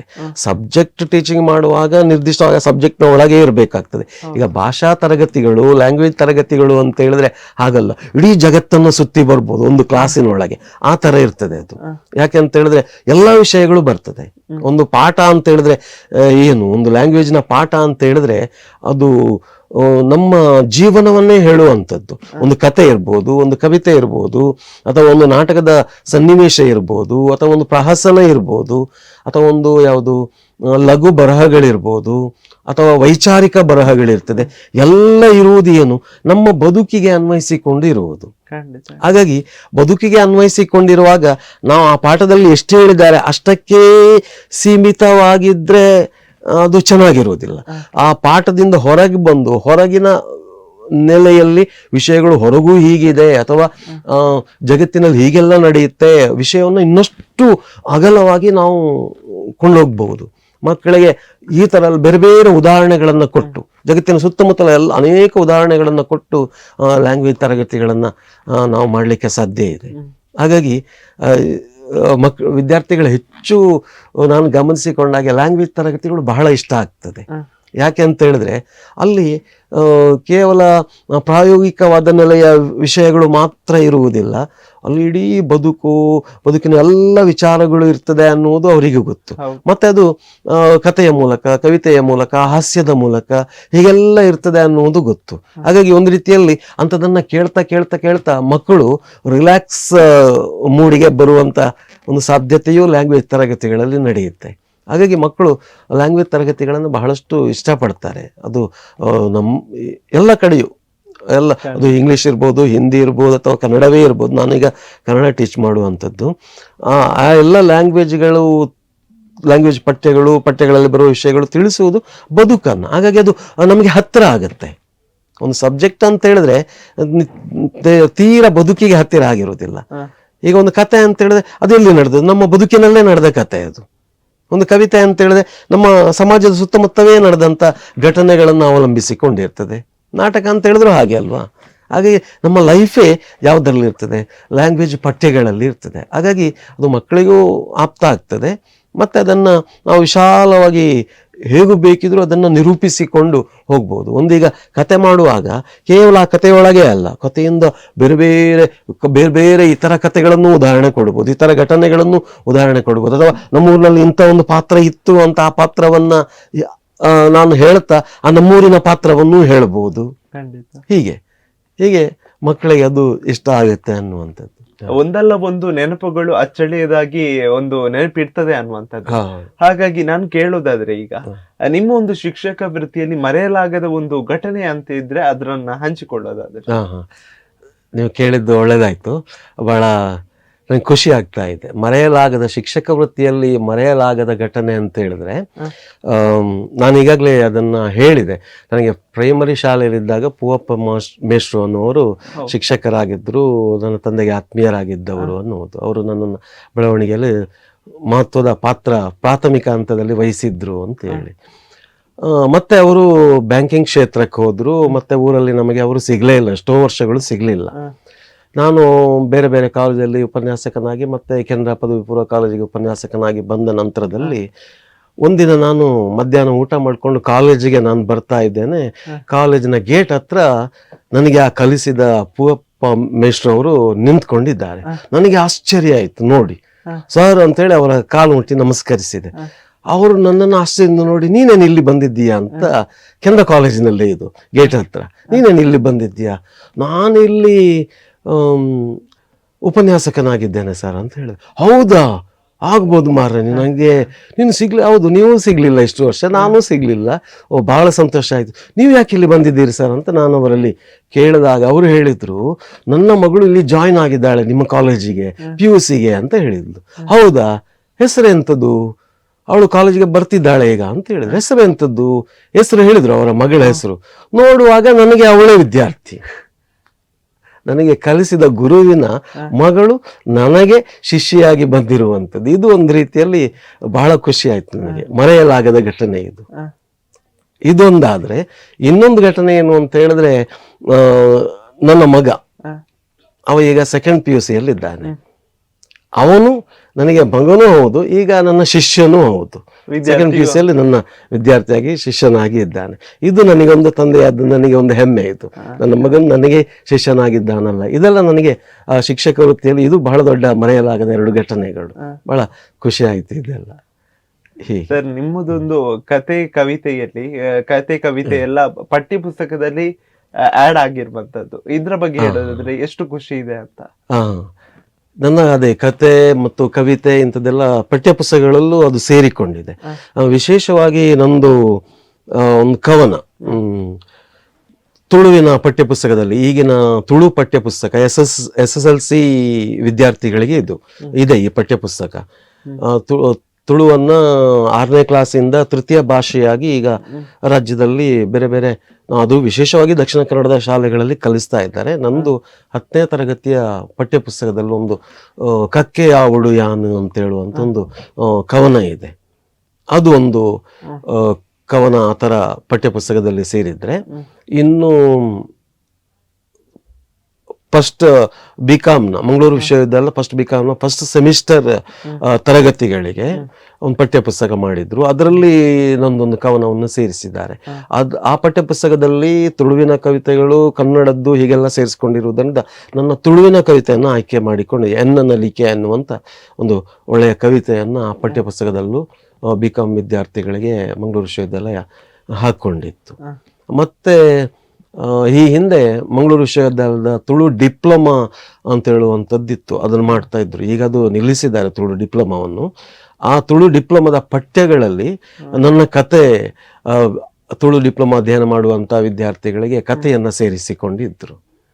ಇದೆಲ್ಲ ನನಗೆ ಬಹಳ ಖುಷಿ ಕೊಡುವಂಥ ಸಂಗತಿ. ನನ್ನ ಬರವಣಿಗೆಗೆ, ನನ್ನ ಸಾಹಿತ್ಯಕ್ಕೆ ಒಂದು ದೊಡ್ಡ ಈ ಥರದ ಗೌರವಗಳೆಲ್ಲ ಸಿಕ್ಕಿತಲ್ಲ ಅಂತೇಳಿ ನನಗೆ ಬಹಳ ಹೆಮ್ಮೆ ಆಗ್ತಿದೆ, ಖುಷಿಯೂ ಆಗ್ತಾ ಇದೆ. ಪಠ್ಯಗಳಲ್ಲಿ ಸೇರುವುದು ಅಂತ ಹೇಳಿದ್ದು ಸಾಮಾನ್ಯ ಸಂಗತಿ ಅಲ್ಲ. ಒಬ್ಬ ಬರಹಗಾರನಿಗೆ ಅದು ಒಂದು ರೀತಿಯ ದೊಡ್ಡ ಪ್ರಶಸ್ತಿ ಬಂದ ಹಾಗೆ, ಆ ಥರದ್ದು ಖುಷಿ ಕೊಟ್ಟಂಥ ಸಂಗತಿಗಳು. ಅಷ್ಟೇ ಅಲ್ಲದೆ ಇನ್ನೊಂದು ವಿಷಯ ಹೇಳಬೇಕು, ನಾನು ಮರೆಯಲಾಗದ ಘಟನೆ ಅಂತ ಆಗ ಹೇಳಿದಿಲ್ಲ, ಈಗ ನೆನಪಾಯ್ತು. ಯಾಕೆ ತುಳು ಡಿಪ್ಲೊಮಾದ ವಿಚಾರ ಹೇಳುವಾಗ ನೆನಪಿಗೆ ಬಂತು. ಅದು ಏನು ಅಂತ ಹೇಳಿದ್ರೆ, ತುಳು ಡಿಪ್ಲೊಮಾದಲ್ಲಿ ನನ್ನ ಕತೆ ಪಠ್ಯವಾಗಿದ್ದಾಗ ನನ್ನ ಶ್ರೀಮತಿ ಹೆಂಡತಿ ವಿದ್ಯಾ ಅನ್ನೋಳು, ಅವಳು ತುಳು ಡಿಪ್ಲೊಮಾ ಮಾಡ್ತಾ ಇದ್ಲು. ಈ ತುಳು ಡಿಪ್ಲೊಮಾ ಮಾಡುವಂಥ ಸಂದರ್ಭದಲ್ಲಿ ನಾನು ಬರೆದ ಕತೆ ನನ್ನ ಹೆಂಡತಿಗೆ ಪಠ್ಯವಾಗಿತ್ತು. ಇದೊಂದು ನನಗೆ ಬಹಳ ಖುಷಿ ಕೊಟ್ಟಂತ ಸಂಗತಿ. ನಾನು ಬರೆದಂಥ ಕತೆ ನನ್ನ ಹೆಂಡತಿಗೆ ಪಠ್ಯ ಯಾವುದು, ಎಲ್ಲವೂ ಹೌದು ಆಗ್ತಾ ಹೋಗಿದೆ ಅದು. ಹಾಗಾಗಿ ಬಹಳ ಖುಷಿ ಅದೆಲ್ಲ, ಆ ಥರದ ಘಟನೆಗಳು. ಏನೋ ನಾನು ಮಾಡಿದ್ದೆಲ್ಲ ನನ್ನ ಮಗನಿಗೆ ಇರ್ಬೋದು ಅಥವಾ ಶ್ರೀಮತಿಗೆ ಇರ್ಬೋದು, ಹೀಗೆಲ್ಲ ಒಂದದು ಮತ್ತು ಹತ್ತಿರ ಆಗುವಂತೆ ಆಗಿದೆ ಅಲ್ಲ ಪಠ್ಯಗಳ ಮೂಲಕ ಅಂತೇಳಿ ಖುಷಿಯಾಗಿದೆ ಅದೆಲ್ಲ. ಸರ್, ನಿಮ್ದು ಕೊರಗತನಿ ಅನ್ನುವಂತ ಒಂದು ನಾಟಕ ಮೆಚ್ಚುಗೆಗೆ ಪಾತ್ರವಾದಂತಹದ್ದು, ಅದ್ರ ಬಗ್ಗೆ ಹೇಳೋದಾದ್ರೆ ಸರ್? ಹೌದು, ಇದು ಬಹಳ ನನಗೆ ಖುಷಿ ಕೊಟ್ಟಂತ ಒಂದು ನಾಟಕ. ನಾನು ಬರೆದ ನಾಟಕಗಳಲ್ಲಿ ಬಹಳ ಖುಷಿ ಕೊಟ್ಟಂತ ನಾಟಕ ಕೊರಗತನಿಯ ಅಂತ. ಕೊರಗತನಿಯ ನಮ್ಮ ನಾಡಿನ, ತುಳುನಾಡಿನ ಬಹಳ ದೊಡ್ಡ ಆರಾಧ್ಯ ದೈವ. ಅದು ಬಹಳ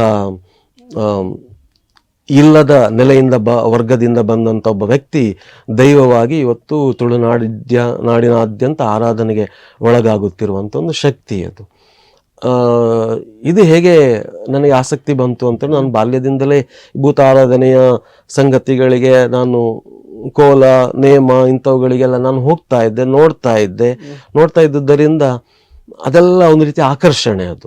ಹಾಗಾಗಿ ಇಂಥ ಕೋಲಗಳನ್ನು ನೋಡುವಾಗ, ಅದರಲ್ಲೂ ಕೊರಗತನಿಯ ಕೋಲವನ್ನು ನೋಡುವಾಗ ಅದು ಬಹಳ ಆಸಕ್ತಿದಾಯಕವಾಗಿತ್ತು. ಅದಲ್ಲದೆ ನನ್ನ ದೊಡ್ಡಮ್ಮ ಅವರಿಗೆ ಸ್ವಲ್ಪ ಪಾಡ್ದನ ಹೇಳುವಂಥ ಹುಚ್ಚಿತ್ತು. ಅವರು ನಾವು ಶಾಲೆ ಬಿಟ್ಟು ಹೋದಾಗೆಲ್ಲ ನಮ್ಮನ್ನು ಕೂರಿಸಿಕೊಂಡು ಪಾಡ್ದನ ಹೇಳ್ತಾ ಇದ್ರು. ಅಂಥದ್ರಲ್ಲಿ ಕೆಲವು ದೈವಗಳ ಪಾಡ್ದನವನ್ನು ಅವರು ಹೇಳ್ತಾ ಇದ್ರು. ಹಾಗಾಗಿ ಅದು ಒಂಥರ ನನ್ನ ಮನಸ್ಸಿಗೆ ಖುಷಿ ಕೊಟ್ಟು ಆ ಪಾಡ್ದನಗಳ ಮೂಲಕ ದೈವಗಳ ಕಥೆಯನ್ನು ನಾವು ಅರ್ಥೈಸಿಕೊಳ್ಳುವಂತಾಯ್ತು. ಕೆಲವು ಸಲ ಅವರು ನೇರ ಕತೆ ಹೇಳ್ತಾ ಇದ್ರು, ಪಾಡ್ದನ ಹೆಚ್ಚು ಅರ್ಥ ಆಗದಿದ್ರು. ಕೆಲವು ಸಲ ಪಾಡ್ದನ ಹೇಳಿದ ನಂತರ ಕತೆ ಹೀಗಿದೆ ಅಂತ ಅವರು ವಿವರಿಸ್ತಾ ಇದ್ರು. ಹಾಗಾಗಿ ಅಂಥ ಕಥೆಗಳನ್ನೆಲ್ಲ ಕೇಳ್ತಾ ಇದ್ದೆವು. ಹಾಗೆ ಅಂಥ ಕಥೆಗಳನ್ನ ಕೇಳಿ, ಅದರಲ್ಲೂ ಕೊರಗತನಿಯದ ಕಥೆಯನ್ನ ಕೇಳಿ ನನಗೆ ಅದು ಬಹಳ ಇಷ್ಟ ಆಯ್ತು. ಅವರು ಕತೆ ಹೇಳಿದ್ದು ನನ್ನ ದೊಡ್ಡಮ್ಮ ಅವರೀಗ ತೀರಿದ್ದಾರೆ, ಈಗ ಇಲ್ಲ ಅವರು. ಆ ಕತೆ ಆಕರ್ಷಕವಾಗಿತ್ತು. ಮತ್ತೆ ಆ ನಂತರ ಆ ಕಥೆಯನ್ನು ಕೇಳಿಸ್ಕೊಂಡು ನಾನು ಬೇರೆ ಬೇರೆ ಪಠ್ಯಗಳಲ್ಲಿ ಮತ್ತೆ ಕೊರಗತನಿಯದ ಕಥೆಗಳನ್ನೆಲ್ಲ ಓದಿಕೊಂಡೆ. ಅದನ್ನೆಲ್ಲ ಓದಿಕೊಂಡ ಬಳಿಕ ನನಗೆ ಈ ಥರದೊಂದು ಕತೆ ಇರುವುದನ್ನು ಏನಾದರೂ ಒಂದು ನಾಟಕ ಬರೀಬಹುದಲ್ಲ ಅಂತೇಳಿ ನನ್ನ ತಲೆಗೆ ಅದು ಬಂತು. ಆ ನೆಲೆಯಿಂದ ಅದನ್ನು ಮತ್ತೆ ನಾಟಕ ರೂಪಕ್ಕೆ ನಾನು ಅದನ್ನು ಇಳಿಸಿದೆ. ಒಂದು ಬಹಳ ನಮ್ಮ ಈಗಿನ ಯಾವುದು ಸಾಮಾಜಿಕ ನೆಲೆಯ ಒಂದು ವಿಚಾರ ಇರುವಂಥ ನಾಟಕ ಅದು. ಇಡೀ ಜಾತಿ ವ್ಯವಸ್ಥೆಯನ್ನು ವಿಡಂಬಿಸುವ, ನಮ್ಮ ನಾಡಿನಲ್ಲಿ ಮೇಲ್ವರ್ಗ ಕೆಳವರ್ಗ ಅಂತೆಲ್ಲ ಹೀಗೆಲ್ಲ ಮಾಡಿಕೊಂಡು ಜಾತಿ ತಾರತಮ್ಯಗಳನ್ನು ಮಾಡಿದಂಥ ಒಂದು ಸಂದರ್ಭ ಕೊರಗತನಿಯದ ಕಥೆಯಲ್ಲೂ ಬರುತ್ತೆ ಅದು. ಹಾಗಾಗಿ ಅಂಥೊಂದು ಕತೆ ನನ್ನ ಮನಸ್ಸಿಗೆ ನಾಟಿ ಇದನ್ನ ನಾಟಕ ಬರೆದ್ರೆ ಚೆನ್ನಾಗಿರ್ಬೋದು ಅಂತೇಳಿ ನನಗೆ ಅನಿಸಿ ಕೊರಗತನಿಯ ನಾಟಕ ಮಾಡಿದೆ. ಆ ನಾಟಕದ ಮೂಲಕ ಕೇವಲ ಕೊರಗತನಿಯ ದೈವದ ಕಥೆಯನ್ನ ಮಾತ್ರ ಹೇಳುವಂತ ನಾನು ಪ್ರಯತ್ನವನ್ನು ಮಾಡಿಲ್ಲ. ಬದಲಾಗಿ ವೈಚಾರಿಕ ಆಲೋಚನೆಗಳನ್ನು ತುಂಬುವಂತ ವಿಚಾರಗಳನ್ನು ಆ ನಾಟಕದಲ್ಲಿ ನಾನು ತುಂಬಿದ್ದೇನೆ. ಬಹುಶಃ ಅದು ಕೆಲವರಿಗೆ ಇಷ್ಟ ಆಗ್ಬೋದು, ಕೆಲವರಿಗೆ ಇಷ್ಟ ಆಗದೇ ಇರ್ಬೋದು. ಬಹುಶಃ ಆ ಕಾರಣಕ್ಕಾಗಿ ಅಂತ ನಾಟಕದ್ದು ಹೆಚ್ಚು ಪ್ರಯೋಗಕ್ಕೆ ಬಂದಿಲ್ಲ. ಅನೇಕರು ಓದಿದ್ದಾರೆ.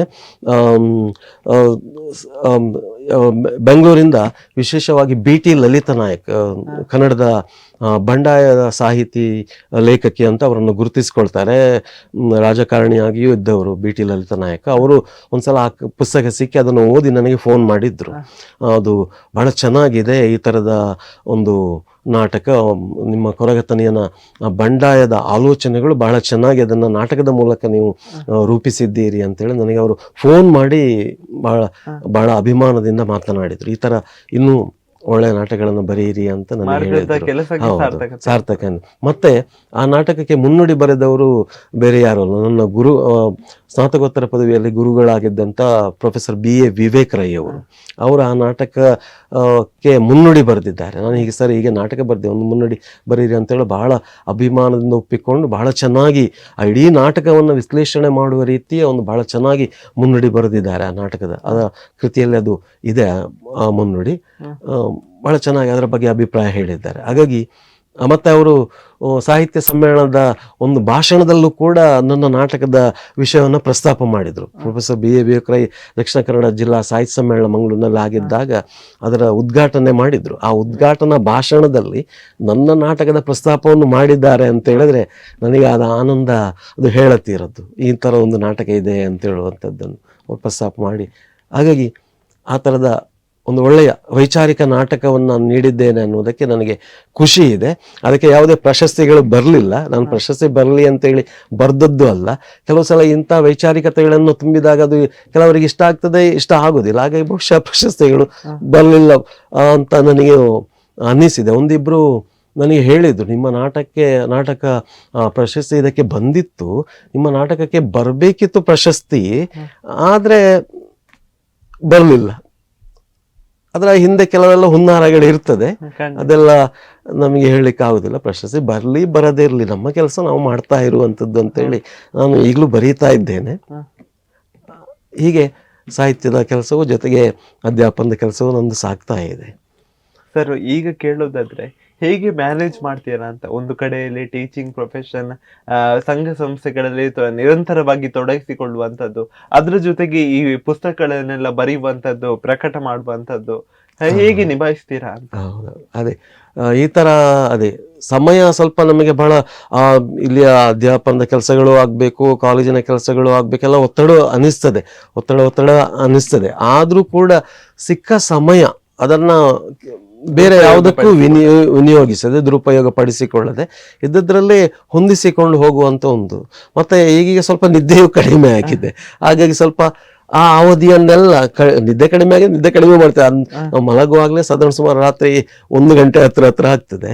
ಹಾಗೆಲ್ಲ ಸ್ವಲ್ಪ ಆ ಸಮಯವನ್ನೆಲ್ಲ ನಾನು ಓದುವುದಕ್ಕೆ, ಬರೆಯುವುದಕ್ಕೆ ಎಲ್ಲ ಬಳಸಿಕೊಳ್ತಾ ಇದ್ದೇನೆ. ಹಾಗಾಗಿ ಒಂಥರ ಮ್ಯಾನೇಜ್ ಮಾಡಿಕೊಂಡು ಹೋಗುದು, ಇದನ್ನು ಎಲ್ಲವನ್ನು.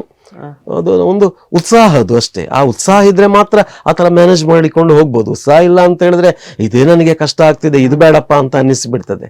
ಆ ಉತ್ಸಾಹ ಇರುವುದರಿಂದ ಅದೇ ನಮ್ಮೊಳಗೊಂದು ಉತ್ಸಾಹ ಇರಬೇಕು, ಸಂಭ್ರಮ ಇರಬೇಕು. ನಾನು ಹೀಗೆಲ್ಲ ಮಾಡ್ತಿದ್ದೇನಲ್ಲ ಅಂತ ಹೇಳುವಂತ ಆ ಸಂಭ್ರಮ, ಖುಷಿಗಳಿದ್ದಾಗ ಸಮಯ ಹೇಗಾದ್ರೂ ಸಿಗ್ತದೆ ಅದಕ್ಕೆ. ಆ ತರ ಅದು ಹೊಂದಾಣಿಕೆ ಆಗ್ತಾ ಹೋಗ್ತದೆ ಅದು. ಸರ್, ನಿಮ್ಮ 32 ಪುಸ್ತಕ ಪ್ರಕಟ ಆಗಿರುವಂತದ್ದು, ಹಾಗಿರುವಾಗ ಈ ಒಂದು ಪುಸ್ತಕ ಬರೆಯುವಂತದ್ದು ಒಂದಕ್ಕಿಂತ ಇನ್ನೊಂದಕ್ಕೆ ಹೇಗೆ ವಿಭಿನ್ನ ಆಗಿರ್ತದೆ ಅಂತ? ನೀವು ಹೇಳಿದಾಗೆ ನಂಗೆ ಬಹಳ ಖುಷಿ ಆಯ್ತು ನಿಮ್ಮ ಮಾತು. ಯಾಕೆ ಅಂತ ಹೇಳಿದ್ರೆ ಒಂದಕ್ಕಿಂತ ಒಂದು ಹೇಗೆ ಭಿನ್ನವಾಗಿದೆ. ಕೆಲವು ಸಲ ನನಗೆ ಒಂದು ವಿಷಯವನ್ನು ಬರೆದಾದ ಬಳಿಕ ಮತ್ತೆ ಅದೇ ವಿಷಯದಲ್ಲಿ ಇನ್ನೊಂದು ಬರಿಬೇಕು ಅನ್ನಿಸುವುದಿಲ್ಲ, ಬೇರೆ ಏನಾದ್ರು ಹೊಸತು ಬರೆಯುವ ಅನ್ನಿಸುವುದು. ಈಗ ನಾಟಕ ಬರೆದಾದ ಬಳಿಕ ನನಗೆ ಮತ್ತೆ ಮತ್ತೆ ಅಂಥದ್ದನ್ನೇ ಮುಂದುವರಿಸುವ ಅಂತ ಅನ್ನಿಸುವುದಿಲ್ಲ. ಒಮ್ಮೆ ಕವಿತೆಯ ಒಂದು ಪುಸ್ತಕ ಬರೆದಾದ ಬಳಿಕ ಮತ್ತೆ ಅದೇ ರೀತಿಯ ಕವಿತೆ ಬೇಡ, ಇನ್ನೊಂದು ಬೇರೆ ರೀತಿಯ ಕವಿತೆಯ ಪುಸ್ತಕ ಮಾಡುವ ಅಂತ ಅನ್ನಿಸುವುದು. ಹೀಗೆ ನನಗೆ ಆಲೋಚನೆಗಳು ಬರ್ತಾ ಇರ್ತದೆ. ಹಾಗಾಗಿ ನನ್ನ ಬರವಣಿಗೆ ವೈವಿಧ್ಯತೆ ವಿಶೇಷವಾಗಿ ಅದು ಕತೆ ಬಂದಿದೆ, ಕವಿತೆ ಬಂದಿದೆ, ನಾಟಕ ಬಂದಿದೆ, ಮತ್ತೆ ವಿಮರ್ಶೆಗಳನ್ನು ಬರೆದಿದ್ದೇನೆ, ಕವಿತೆಯಲ್ಲಿ ಗಜಲ್ಗಳನ್ನು ಬರೆದಿದ್ದೇನೆ, ಮತ್ತೆ ಅದರಲ್ಲಿ ವಿಶೇಷವಾಗಿ ಮಕ್ಕಳ ಸಾಹಿತ್ಯವನ್ನು ಬರೆದಿದ್ದೇನೆ, ಮಕ್ಕಳ ಪದ್ಯಗಳು ಬಂದಿದೆ, ಮತ್ತೆ ಮಕ್ಕಳಿಗೆ ಸಂಬಂಧಪಟ್ಟ ತುಳುವಿನಲ್ಲಿ ರೈಮ್ಸ್ಗಳು, ಪ್ರಾಸ ಪದ್ಯಗಳು ಅಂತ ಹೇಳ್ತೇವೆ ಅಂಥದ್ದನ್ನು ಬರೆದಿದ್ದೇನೆ. ಹೀಗೆ ಮತ್ತೆ ಭಾವಗೀತೆಗಳು, ಹೀಗೆ ಒಂದಕ್ಕಿಂತ ಒಂದು ಬೇರೆ ಬೇರೆಯದ್ದೇ ಆದಂಥ ರೀತಿಯ ರಚನೆಗಳನ್ನು ಮಾಡ್ತಾ ಬಂದಿದ್ದೇನೆ. ಇನ್ನು ಕಾದಂಬರಿ ಒಂದು ಬರೀಲಿಕ್ಕಿದೆ, ಅದು ಆಲೋಚನೆ ಇದೆ, ಅದು ಇಷ್ಟವರೆಗೆ ಬರ್ದಾಗಿಲ್ಲ. ಹಾಗಾಗಿ ಅದು ಕಾಡ್ತಾ ಇದೆ, ಬರ್ದಾಗಿಲ್ಲ ಅನ್ನೋದು. ಅದು ಬರ್ಬೋದು ಮುಂದೆ, ಗೊತ್ತಿಲ್ಲ. ಸರಿ, ಈಗ ನೀವು ಒಂದು ಪುಸ್ತಕ ಬರೆಯುವಾಗ ನಿಮ್ಮ ಒಂದು ದೃಷ್ಟಿಕೋನ ಹೇಗಿರ್ತದೆ, ಮತ್ತೆ ಅದಕ್ಕೆ ಯಾವ ರೀತಿಯಾದಂತ ಒಂದು ತಯಾರಿ ಆಗಿರ್ಬೋದು ಅಥವಾ ಸಂಶೋಧನೆಯನ್ನ ಮಾಡ್ಕೊಳ್ತೀರಾ ಅಂತ? ತಯಾರಿಗಳು ಅಂತ ಹೇಳಿದ್ರೆ, ಒಂದು ಹೀಗೆ ಒಂದು ಬರಿಬೇಕು ಅನಿಸುವಾಗ, ಈಗ ಕತೆ ಬರಿಬೇಕು ಅನಿಸುವಾಗ ಯಾವುದಾದ್ರೂ ಬೇರೆ ಬೇರೆ ವಿಷಯಗಳು ನಮ್ಮ ಸುತ್ತಲಿನ ಸಮಾಜದಲ್ಲಿ ಅದಕ್ಕೆ ಬೇಕಾದಂಥ ವಸ್ತುಗಳು, ವಿಷಯಗಳು ನಮಗೆ ಎಲ್ಲಾದರೂ ಕಾಣುತ್ತದೆ. ಅಂಥ ಘಟನೆಗಳನ್ನು ಇಟ್ಕೊಂಡು ಅದಕ್ಕೆ ಮತ್ತೆ ನಮ್ಮ ಕಲ್ಪನೆಯ ರೂಪುರೇಖೆಗಳನ್ನೆಲ್ಲ ಹೊಂದಿಸಿಕೊಂಡು ಕತೆಗಳನ್ನು ನಾವು ನಿರೂಪಿಸ್ತಾ ಹೋಗ್ತೇನೆ. ಕತೆಗಳು ಆ ಥರ ಆದರೆ, ಇನ್ನು ನಾಟಕವು ಕೂಡ ನಮ್ಮ ಹೊರಗಿನ ವಿಚಾರಗಳಿಂದಲೇ ನಾಟಕಕ್ಕೆ ಬೇಕಾದಂಥ ವಸ್ತುಗಳು ಸಿಗುವಂಥದ್ದು. ಹಾಗಾಗಿ ಅದು ಕೂಡ ಸಾಮಾಜಿಕವಾದ ಕೆಲವು ಘಟನೆಗಳಿರ್ಬೋದು, ಅಥವಾ ನಾವು ಕೇಳಿದ, ನಾವು ನೋಡಿದ ವಿಚಾರಗಳಿರ್ಬೋದು, ಅಂಥದ್ದನ್ನೆಲ್ಲ ನೆನಪಿನಲ್ಲಿ ಇಟ್ಕೊಂಡು ಅದಕ್ಕೆ ಬೇಕಾದಂಥ ತಯಾರಿಗಳನ್ನೆಲ್ಲ ಮಾಡಿಕೊಂಡು ಹೀಗೀಗೆ ಅದನ್ನು ಬರೀಬೋದು ಅಂತ ಆಲೋಚನೆ ಮಾಡಿಕೊಳ್ತಾ ಹೋಗ್ತೇವೆ. ಈಗ ನಾಟಕ ಬರಿಬೇಕಾದ್ರೆ ಅದನ್ನು ಹೇಗೆ ನಾಟಕ ಬರಿಬೋದು ಅಂತ ಮೊದಲು ಒಂದು ಸ್ಕೆಚ್ ಹಾಕ್ಕೊಳ್ಳುವಂಥದ್ದು. ಹೀಗೀಗೆಲ್ಲ ದೃಶ್ಯಗಳು ಬರಬೇಕು, ಹೀಗೆ ಬಂದರೆ ಸರಿಯೋ ಅಥವಾ ಹೀಗೆ ಬಂದರೆ ಸರಿ ಆಗುವುದಿಲ್ಲವೋ ಅಂತೆಲ್ಲ ಒಮ್ಮೆ ಒಂದು ಸ್ಕೆಚ್ ಹಾಕೊಂಡು ನೋಡಿ, ಮತ್ತೆ ಎಲ್ಲೆಲ್ಲಿ ಹೇಗೆ ಆ ದೃಶ್ಯಗಳನ್ನು ಜೋಡಿಸಬೇಕು ಅಂತೇಳಿ ಒಂದು ಕಥೆಯನ್ನು ಯೋಚಿಸಿಕೊಂಡು ಮನಸ್ಸಿನೊಳಗೆ ಮೊದಲು ಸಿದ್ಧತೆ ಮಾಡಿಕೊಳ್ಳೋದು, ಮತ್ತೆ ಅದನ್ನು ಬರವಣಿಗೆಗೆ ಇಳಿಸ್ತಾ ಹೋಗುವಂಥದ್ದು ನಾಟಕ ಬರೆಯುವುದಾದ್ರೆ. ಕತೆ ಬರೆಯುವುದಾದ್ರೆ ಅದು ಈಗಾಗಲೇ ಹೇಳಿದಾಗೆ ಸುತ್ತಲಿನ ಘಟನೆಗಳು ನಮಗೆ ಸ್ಫೂರ್ತಿ ಕೊಡ್ತಾ ಇರ್ತವೆ. ಇನ್ನು ಕವಿತೆಯೂ ಕೂಡ ಹಾಗೆ. ಕವಿತೆ ವಿಷಯಗಳಿಗೆ ಬಂದರೆ, ಕವಿತೆ ಬರೀಲೇಬೇಕು ಅಂತ ಹೇಳುವಂಥ ಉದ್ದೇಶನ ಕೆಲವು ಸಲ ನನಗೆ ಹಠ ಹಿಡಿದು ಕೂತರು ಕವಿತೆ ಬರುವುದಿಲ್ಲ. ಕೆಲವು ಸಲ ಅಚಾನಕ್ಕಾಗಿ ಏನೋ ಒಂದು ಘಟನೆ ತಕ್ಷಣ ಒಳೆದು ಬಿಡ್ತದೆ, ಹೀಗೆ ಒಂದು ವಿಷಯ ಇದೆ ಅಂತೇಳಿ ಆ ವಿಷಯವನ್ನ ನಾನು ಸ್ವಲ್ಪ ಎಲ್ಲಾದ್ರೂ ನೋಟ್ ಮಾಡಿಕೊಂಡ್ರೆ ಅದು ಉಳಿಯುತ್ತದೆ, ಇಲ್ದಿದ್ರೆ ಮತ್ತೆ ಅದು ಮರೆತು ಹೋಗ್ತದೆ. ನೋಟ್ ಇಟ್ಕೊಂಡು ಬಳಿಕ ಅದನ್ನ ವಿಷಯಗಳನ್ನು ಜೋಡಿಸ್ತಾ ಹೋಗುವಂಥದ್ದು. ಕೆಲವು ಕವಿತೆ ಅಂತ ಹೇಳಿದ್ರೆ ಕೆಲವು ಸಲ ಹೇಗಾಗ್ತದೆ ಅಂತ ಹೇಳೋದು ಕ್ಷಣದ ಒಳಹು ಅಂತ ಹೇಳ್ತೇವೆ, ಒಂದು ಕ್ಷಣಕ್ಕೆ ಹೊಳೆದು ಬಿಡುವಂಥದ್ದು. ಆ ಕ್ಷಣದ ಹೊಳವು ಅದನ್ನ ಸರಿಯಾಗಿ ನಾವು ನಿಭಾಯಿಸಿದ್ರೆ ಅದು ಚೆನ್ನಾಗಿ ಇರುವಂತ ಕವಿತೆ ಆಗ್ತದೆ. ಒತ್ತಡಕ್ಕೆ ಬರೆದ್ರೆ ನಾನು ಬರೀಲೇಬೇಕು, ಇದೇ ವಿಷಯಕ್ಕೆ ಆಗ್ಬೇಕು ಅಂತ ನಾನು ಬರೀಲಿಕ್ಕೆ ಕೂತ್ರೆ ಕವಿತೆಗಳು ಅದು ಅಷ್ಟು ಒಳ್ಳೆ ಕವಿತೆಗಳಾಗಿ ಬರುವುದಿಲ್ಲ. ಅದು ಅಚಾನಕ್ಕಾಗಿ ಏನು ಬರ್ತದೆ ಅದು ಚೆನ್ನಾಗಿ ಕೆಲವು ಸಲ ಬರ್ತದೆ. ಅದು ಈ ಥರ ಅದೇ ಪ್ರೇರಣೆ ಅನ್ನುವಂಥದ್ದು, ಸುತ್ತಲಿನ ಘಟನೆಗಳು, ವಿಷಯಗಳು ಪ್ರೇರಣೆ ಕೊಟ್ಟು ನಮ್ಮೊಳಗೊಂದು ಒತ್ತಡ ನಿರ್ಮಾಣ ಆಗಬೇಕು, ಬರಿಬೇಕು ಅನ್ನೋಂಥ ಒತ್ತಡ ನಿರ್ಮಾಣ ಆಗಿ ಅದು ಹೊರಗೆ ಬರುವಂಥದ್ದು. ಬರವಣಿಗೆ ಅಂತ ಹೇಳಿದ್ರೆ ನಮ್ಮೊಳಗಿನ ಒತ್ತಡಗಳನ್ನು ನಿರ್ವಹಿಸುವಂಥ, ಅಥವಾ ನಮ್ಮೊಳಗಿನ ಒತ್ತಡ ಒಂದು ರೀತಿಯಲ್ಲಿ ಸ್ಫೋಟಗೊಳ್ಳುವುದು, ಅದು ಬರವಣಿಗೆ. ನಮ್ಮೊಳಗಿನ ಒತ್ತಡ ಸ್ಫೋಟಗೊಳ್ಳುವಂಥದ್ದು ಬರವಣಿಗೆ ಅನ್ನುವಂಥದ್ದು. ಮತ್ತು ಕೆಲವು ವಿಚಾರಗಳನ್ನು, ಕೆಲವು ಸಂಗತಿಗಳನ್ನು ನೇರ ನಮಗೆ ಹೇಳಲಿಕ್ಕಾಗೋದಿಲ್ಲ, ಹೇಳಲಿಕ್ಕಾಗದ್ದನ್ನು ಕವಿತೆಗಳ ಮೂಲಕವೋ ಹೀಗೆಲ್ಲ ಹೇಳಲಿಕ್ಕಾಗ್ತದೆ. ಕೆಲವು ನೇರ ಹೇಳಿದ್ರೆ ಕೆಲವು ಸಲ ಆಗದೆ ಹೋಗುವಂಥ ಸಂಗತಿಗಳು ಇರ್ತದೆ, ಪೆಟ್ಟು ಜಗಳಕ್ಕೆ ಕಾರಣ ಆಗ್ಬೋದು. ಅಂಥದ್ದನ್ನು ನಾವು ಕವಿತೆಗಳಲ್ಲಿ ಪ್ರತಿಮೆಗಳ ಮೂಲಕವೋ ಸಂಕೇತಗಳ ಮೂಲಕವೋ ಹೇಳ್ತಾ ಹೋದರೆ ಅದು ಅರ್ಥ ಆಗುವವನಿಗೆ ಮಾತ್ರ ಅರ್ಥ ಆಗ್ತದೆ. ಕವಿತೆ ಅಂತ ಹೇಳಿದ್ರೆ ಎಲ್ರಿಗೂ ಅರ್ಥ ಆಗೋದಿಲ್ಲ. ಕೆಲವರು ಇದೇನಪ್ಪ ಕವಿತೆ ಅಂತ ಹೇಳ್ತಾರೆ, ಅರ್ಥ ಆಗೋರಿಗೆ ಅರ್ಥ ಆಗ್ತದೆ. ಆಗ ವಿಷಯಗಳು ಅರ್ಥ ಆಗುವವನಿಗೆ ಅರ್ಥ ಆದರೆ ಸಾಕು ಅಂತ ಹೇಳುವಂಥದ್ದು ಕವಿತೆಯದ್ದು. ಹಾಗಾಗಿ ಯಾವುದು ಅದೇ ಹೇಳಲಿಕ್ಕಾಗದ ವಿಚಾರಗಳನ್ನು ಕವಿತೆ ರೂಪದಲ್ಲಿ ಹೇಳ್ತಾ ಹೋದರೆ ನನ್ನೊಳಗಿನೊಂದು ಒತ್ತಡ ಸ್ವಲ್ಪ ಇಳಿದು ರಿಲ್ಯಾಕ್ಸ್ ಆಗತ್ತೆ. ಇಲ್ದಿದ್ದು ನನ್ನೊಳಗೆ ಅದು ಕುರಿತಾ ಇರ್ತದೆ. ಹೀಗೊಂದು ಘಟನೆ ನಡೆಯಿತು ಅಥವಾ ಹೀಗೊಂದು ನನಗೆ ಆಯಿತು, ಅದು ನನ್ನನ್ನು ಕಾಡ್ತಾನೇ ಇರ್ತದೆ. ಆ ಕಾಡುವಿಕೆಗಿಂತ ಯಾರ ಥರದ್ದು ಹೇಳಿದರೆ ಸ್ವಲ್ಪ ರಿಲ್ಯಾಕ್ಸ್ ಆಗುವಂಥದ್ದು. ಕೆಲವು ಸಲ ಹೇಳಲಿಕ್ಕಾಗದಿದ್ದರೆ ಅದನ್ನು ಬರವಣಿಗೆ ರೂಪದಲ್ಲಿ ನಾವು ಹೇಳಿದರೆ ಆಗ ನಮಗೊಂದು ರಿಲ್ಯಾಕ್ಸ್ ಆಗ್ತದೆ, ಒಳಗಿನ ಒತ್ತಡ ಸ್ವಲ್ಪ ಕಡಿಮೆ ಆದಾಗೆ ಆಗ್ತದೆ. ಕವಿತೆಗಳು ಆ ಥರ ಅದನ್ನು ಹೇಳಲಿಕ್ಕಾಗದನ್ನು ಸಂಕೇತದ ಮೂಲಕ ಅಥವಾ ಪ್ರತಿಭೆಗಳ ಮೂಲಕ ಅವು ಹೇಳ್ತಾ ಹೋಗುವಂಥದ್ದರಿಂದ ಅದು ಹೆಚ್ಚು ಅಪಾಯಕಾರಿ ಆಗುವುದಿಲ್ಲ ಅಂತ ನನಗೆ ಅನ್ನಿಸುವುದು ಕವಿತೆಗಳು. ಸರ್, ತುಳು ಭಾಷೆಯ ಉಳಿವಿಗಾಗಿ ಆಗಿರ್ಬೋದು, ಅಭಿವೃದ್ಧಿಗಾಗಿ ತುಳು ರೈಮ್ಸ್ ಅಂತ ಹೇಳಿ ನೀವೊಂದು ಸ್ಟಾರ್ಟ್ ಮಾಡ್ತೀರಾ. ಇದ್ರ ಬಗ್ಗೆ ಹೇಳೋದಾದ್ರೆ ಈ ಒಂದು ಕಾರ್ಯವನ್ನ ಆರಂಭ ಮಾಡ್ಬೇಕಂತ ಹೇಗೆ ಅನ್ನಿಸ್ತು ಅಂತ? ತುಳು ನನಗೆ ಆಗ್ಲೇ ಆರಂಭದಲ್ಲಿ ಹೇಳಿದೆ ನಾನು. ವಿಶೇಷವಾಗಿ ತುಳುವಿನ ಪದ್ಯಗಳು ಇಂಥದ್ದೆಲ್ಲ ಕೇಳ್ತಾ ನಾನು ರೇಡಿಯೋದಲ್ಲಿ ತುಳುವಿನ ಜೊತೆಗೆ ಮಾತೃಭಾಷೆ ತುಳು ಆದದ್ದರಿಂದ ಅದು ಹೆಚ್ಚು ಆಸಕ್ತಿ ನನಗೆ ಬಂತು. ಹಾಗಾಗಿ ತುಳುವಿನಲ್ಲಿ ತುಳುವಿನಲ್ಲೂ ಸಾಕಷ್ಟು ಪುಸ್ತಕಗಳನ್ನು ಬರ್ತಿದ್ದೇನೆ ನಾನು. ಹಾಗಾಗಿ ಮಕ್ಕಳ ವಿಚಾರದಲ್ಲಿ ಯೋಚನೆ ಮಾಡುವಾಗ ತುಳುವನ್ನು ಈಗ ನಾವು ಹೇಳ್ತೇವೆ ಬೆಳೆಸಬೇಕು, ಉಳಿಸಬೇಕು, ಹಾಗೆಲ್ಲ ಭಾಷಣ ಕೊಡ್ತೇವೆ. ಭಾಷಣಗಳಿಂದ ಅದು ಉಳಿಯುವಂಥದ್ದಲ್ಲ. ಅದು ನಾವು ಮಕ್ಕಳನ್ನು ರೂಪಿಸಬೇಕಾಗ್ತದೆ. ಮಕ್ಕಳನ್ನು ರೂಪಿಸಬೇಕಾದ್ರೆ ಮಕ್ಕಳಿಗೆ ಬೇಕಾದದ್ದನ್ನು ಕೊಡಬೇಕಾಗ್ತದೆ. ಮಕ್ಕಳಿಗೆ ಆಸಕ್ತಿ ಬರಬೇಕಾದ್ರೆ ಒಂದು ಭಾಷೆಯ ಬಗ್ಗೆ. ಇವತ್ತು ಬೇರೆ ಬೇರೆ ಭಾಷೆಗಳ ಒಂದು ಪ್ರಭಾವ ಇರುವುದರಿಂದ ತುಳು ಎಷ್ಟು ಮಕ್ಕಳಿಗೆ, ಇವತ್ತಿನ ನಮ್ಮ ತುಳುನಾಡಿನ ಮಕ್ಕಳಿಗೆ ಅದು ಹತ್ರ ಆಗುತ್ತೆ ಅನ್ನುವಂಥ ನಾವು ಸ್ವಲ್ಪ ವಿಚಾರ ಮಾಡಬೇಕಾಗ್ತದೆ. ನಮ್ಮ ಭಾಷಾ ಮಾಧ್ಯಮ ಇವತ್ತು ಕಲಿಕೆಯ ಭಾಷಾ ಮಾಧ್ಯಮಗಳು ಅದು ಇಂಗ್ಲಿಷ್ ಇರ್ಬೋದು, ಇಂಥದ್ದೆಲ್ಲ ಹೆಚ್ಚು ಹತ್ರ ಆಗ್ತಾ ಇದೆ. ಆಗಿರುವಾಗ ತುಳುವನ್ನು ಖಂಡಿತವಾಗಿ ಬಿಟ್ಟು ಹಾಕಿಲ್ಲ, ಹೆಚ್ಚು ಇಷ್ಟಪಡ್ತಾ ಇದ್ದಾರೆ. ಆದರೂ ಅದು ಇನ್ನಷ್ಟು ಮನಸ್ಸಿಗೆ ನಾಟುವಂತಾಗಬೇಕಾದ್ರೆ ಮಕ್ಕಳನ್ನು ಹಿಡಿದಿಡುವಂಥ ಪ್ರಯತ್ನಗಳು. ಈಗ ಬಾಲ್ಯದಲ್ಲಿ ಕನ್ನಡ ಭಾಷೆ ಇರ್ಬೋದು, ನಮಗೆಲ್ಲ ಹೆಚ್ಚು ಟಚ್ ಆದದ್ದು ಮಕ್ಕಳ ಪದ್ಯಗಳಿಂದ. ಮಕ್ಕಳ ಪದ್ಯಗಳನ್ನು ಪಠ್ಯಗಳಲ್ಲಿ ಅಲ್ಲಿ ಇಲ್ಲಿ ಓದ್ತಾ ನಮಗೆ ಮೇಷ್ಟ್ರುಗಳು ಹೇಳಿಕೊಡ್ತಾ ನಮ್ಮನ್ನು ಆಟ ಆಡಿಸ್ತಾ ನಮ್ಮನ್ನು ಬೆಳೆಸಿದ್ದು. ಹಾಗಾಗಿ ಮಕ್ಕಳ ಪದ್ಯಗಳು ಹೆಚ್ಚು ಮಕ್ಕಳಿಗೆ ಇಷ್ಟ ಆಗ್ತದೆ. ಅಂಥದ್ದನ್ನು ನಾನು ಮಕ್ಕಳ ಪದ್ಯಗಳನ್ನು ತುಳುವಿನಲ್ಲಿ ಬರೆದಿದ್ದೇನೆ. ಅಜ್ಜನಗಡ್ಡ ಅಂತ ಹೇಳುವಂಥ ಒಂದು ತುಳು ಪುಸ್ತಕ ನಂದು ಬಂದಿತ್ತು 2005ರಲ್ಲಿ. ಅದರಲ್ಲೆಲ್ಲ ಮಕ್ಕಳ ಪದ್ಯಗಳಿದೆ. ಆ ನಂತರದಲ್ಲಿ ಮತ್ತೆ 2013 ಮಕ್ಕಳ ಪದ್ಯಗಳನ್ನಷ್ಟಲ್ಲ, ಮಕ್ಕಳಿಗೆ ಇನ್ನೂ ಹತ್ರ ಆಗುವಂಥ ಮಕ್ಕಳ ಪ್ರಾಸ ಪದ್ಯಗಳು ಬರಬೇಕು ಅಂತ ನಾನು ಪ್ರಾಸಗಳನ್ನು ಬರೀತಾ ಬಂದೆ, ಮಕ್ಕಳ ರೈಮ್ಸನ್ನು. ಅದನ್ನು ಒಂದು ಮೆನ್ಪುರಿ ಅಂತೇಳಿ ಒಂದು ಪುಸ್ತಕ ಮಾಡಿದ್ದೆ. ಸಣ್ಣ ಸಣ್ಣ ರೈಮ್ಸ್ಗಳದು ತುಳುವಿನದ್ದು. ಈಗ ಇಂಗ್ಲಿಷ್ನಲ್ಲಿ ಬೇರೆ ಬೇರೆ ರೈಮ್ಸ್ಗಳು ಹೇಗಿದೆಯೋ ಅದೇ ರೀತಿ ತುಳುವಿನದ್ದೇ ಆದ ನಂದೇ ಸ್ವಂತ ಸೃಷ್ಟಿ ಅದೆಲ್ಲ. ಆ ರೈಮ್ಸ್ಗಳನ್ನು ನಾನು ಸಾಕಷ್ಟು ಬರೆದೆ. ಅದನ್ನೊಂದು ಪುಸ್ತಕ ಮಾಡಿದ್ದೇನೆ. ಆ ಪುಸ್ತಕ ಮಾಡಿದ ಬಳಿಕ ಆ ಪುಸ್ತಕವನ್ನು ನಾವು ಸಾಕಷ್ಟು ನಾವು ಅಂಗನವಾಡಿಗಳಿಗೆ ತಲುಪಿಸುವಂತ ಪ್ರಯತ್ನ ಮಾಡಿದ್ದೇವೆ. ಅಂಗನವಾಡಿ ಶಾಲೆಗಳಿಗೆ, ಅಲ್ಲಿ ಸಣ್ಣ ಸಣ್ಣ ಮಕ್ಕಳಿರುವುದು, ಆ ಮಕ್ಕಳಿಗೆ ರೈಮ್ಸ್ಗಳನ್ನು ಹೇಳಿದ್ರೆ ಮಕ್ಕಳಿಗೆ ಇಷ್ಟ ಆಗ್ತದೆ, ಆಡ್ತಾ ರೈಮ್ಸ್ ಅನ್ನು ಕಲಿತಾರೆ ಅನ್ನೋದು. ಅಂಗನವಾಡಿಗಳಿಗೆ ಹೆಚ್ಚು ಪುಸ್ತಕಗಳನ್ನು ತಲುಪಿಸಿದ್ದೇವೆ. ಆ ನಂತರದಲ್ಲಿ ಮತ್ತೆ ನಮಗೆ ಯೋಚನೆ ಬಂತು, ಈ ಪದ್ಯಗಳನ್ನು ಹಾಡುವ ಮೂಲಕ ಮಾಡಿಸಿದ್ರೆ ಇನ್ನೂ ಪರಿಣಾಮಕಾರಿ ಆಗ್ತದೆ ಅಂತ ಹೇಳುವಂಥದ್ದು ಯೋಚನೆ ಬಂತು. ಅದು ಯಾವಾಗ ಯೋಚನೆ ಬಂತು ಅಂತ ಹೇಳಿದ್ರೆ, ನಾವು ಮಕ್ಕಳ ಒಂದು ಸಂಗೀತದ ತಂಡವನ್ನು ಕಟ್ಟಿಕೊಂಡಿದ್ದೇವೆ, ಥಂಡರ್ ಕಿಡ್ಸ್ ಅಂತ ಹೇಳಿ. ಅದರ ಮುಖ್ಯ ಸಂಗೀತ ನಿರ್ವಹಣೆ ಮಾಡುವಂಥವರು, ಅದರ ಅಧ್ಯಕ್ಷರು ಸಂಗೀತ ನಿರ್ದೇಶಕರಾದಂಥ ಯಲ್ಲೂರು ಶ್ರೀನಿವಾಸ ರಾಯರು. ಅವರು ಅದರ ಮುಖ್ಯಸ್ಥರು. ನಾನು ಆ ತಂಡದಲ್ಲಿ ಇದ್ದೇನೆ, ನನ್ನ ಕಾರ್ಯದರ್ಶಿಯನ್ನಾಗಿ ಮಾಡಿದ್ದಾರೆ. ಆವಾಗ ನಮಗೆ ಹೇಳೋದು, ಮಕ್ಕಳೇ ಇದ್ದಾರಲ್ಲ, ಮಕ್ಕಳೇ ಇರುವಾಗ ಮಕ್ಕಳನ್ನೇ ಹಿಡ್ಕೊಂಡು ಈ ರೈಮ್ಸ್ ಪದ್ಯಗಳನ್ನು ಮಕ್ಕಳಿಂದಲೇ ಆಡಿಸ್ಬೋದು ಅಂತೇಳಿ, ಮಕ್ಕಳೇ ಆಡಿದರೆ ಅದು ಚೆನ್ನಾಗಿರ್ತದೆ ಅಂತೇಳಿ. ಹಾಗಾಗಿ ಈ ಆಲೋಚನೆ ಬಂದು ಮತ್ತೆ ನನ್ನ ಬರೆದಂಥ ರೈಮ್ಸ್ಗಳನ್ನು ನಮ್ಮ ಸಣ್ಣ ಸಣ್ಣ ಮಕ್ಕಳನ್ನೇ, ಪುಟ್ಟ ಮಕ್ಕಳನ್ನೇ ಬಳಸಿಕೊಂಡು ಹಾಡಿಸಿದೆವು. ಅದು ಕೂಡ ಅದಕ್ಕೆ ಹೊಸ ರೀತಿಯಲ್ಲಿ ಸಂಗೀತ ಸಂಯೋಜನೆ ಶ್ರೀನಿವಾಸ ರಾಯರು ಅದಕ್ಕೆ ಸಂಗೀತ ಸಂಯೋಜನೆ ಮಾಡಿದ್ರು. ಮತ್ತೆ ಸ್ಟುಡಿಯೋಗಳಲ್ಲಿ ಅದನ್ನು ಮಕ್ಕಳಿಂದ ಹಾಡಿಸಿ ರೆಕಾರ್ಡಿಂಗ್ ಮಾಡಿದೆವು.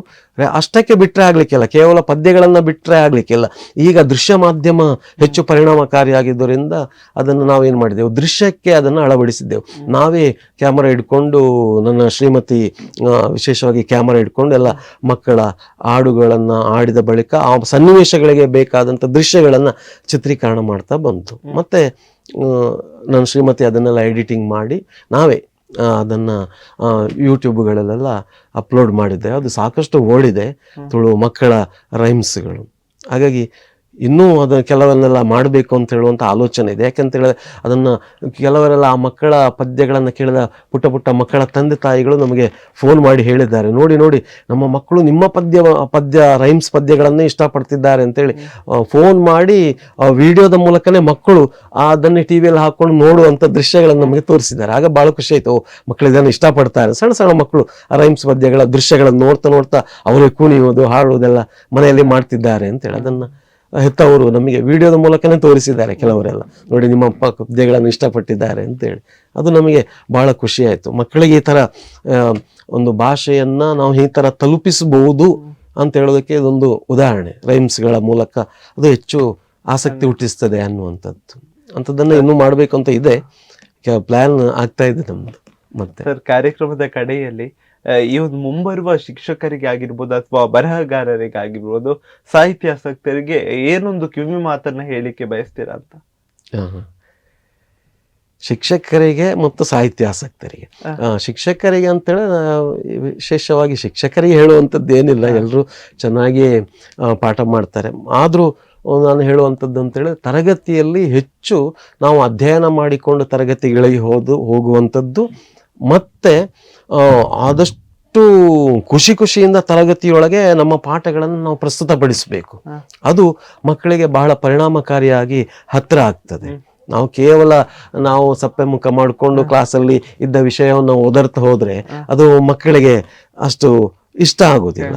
ನಾವು ಅಷ್ಟೇ ಜೋಶಿನಲ್ಲಿ ಕ್ಲಾಸ್ ಒಳಗೆ ನಿಂತಾಗ ನಮ್ಮದ ಯಾವುದೇ ಒತ್ತಡಗಳಿರ್ಬೋದು, ನಮ್ಮ ಯಾವುದೇ ಆತಂಕಗಳಿರ್ಬೋದು, ನಾನು ಕ್ಲಾಸಿನೊಳಗೆ ಹೋದ ಬಳಿಕ ನನ್ನ ಆತಂಕಗಳೆಲ್ಲ ಅದನ್ನು ಬದಿಗಿಟ್ಟು ಮಕ್ಕಳ ಜೊತೆಗೆ ನಿಂತಾಗ ನಮ್ಮದೇ ಆದಂಥ ಒಂದು ಜೋಶನ್ನು ತಂದುಕೊಂಡ್ರೆ ಮಕ್ಕಳು ಆಗ ಇಷ್ಟಪಡ್ತಾರೆ, ಇದು ಚೆನ್ನಾಗಿದೆ ಅಂತ ಹೇಳುವಂಥದ್ದು.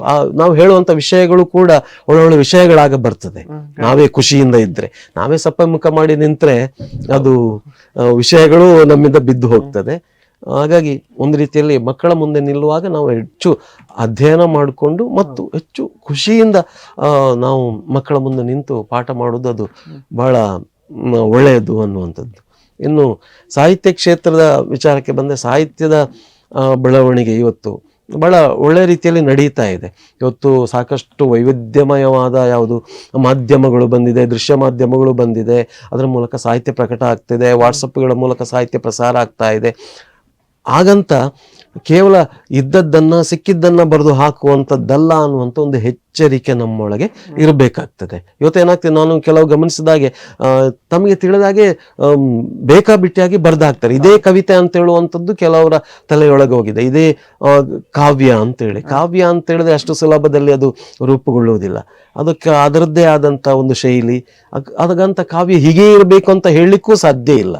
ಅದು ಒಟ್ಟು ಪರಿಣಾಮಕಾರಿಯಾಗಿ ವಿಷಯಗಳನ್ನು ಜನರಿಗೆ ತಲುಪಿಸುವಂತೆ, ವಿಚಾರವನ್ನೂ ತಲುಪಿಸುವಂತೆ ಅದು ಇರಬೇಕು ಪರಿಣಾಮಕಾರಿಯಾಗಿ. ಹಾಗಾಗಿ ನಾವು ಹೆಚ್ಚು ಹೆಚ್ಚು ಓದ್ತಾ ಹೋದಂತೆ ನಮಗೆ ಬರೀಲಿಕ್ಕೂ ಸಾಧ್ಯ ಆಗುವಂಥದ್ದು.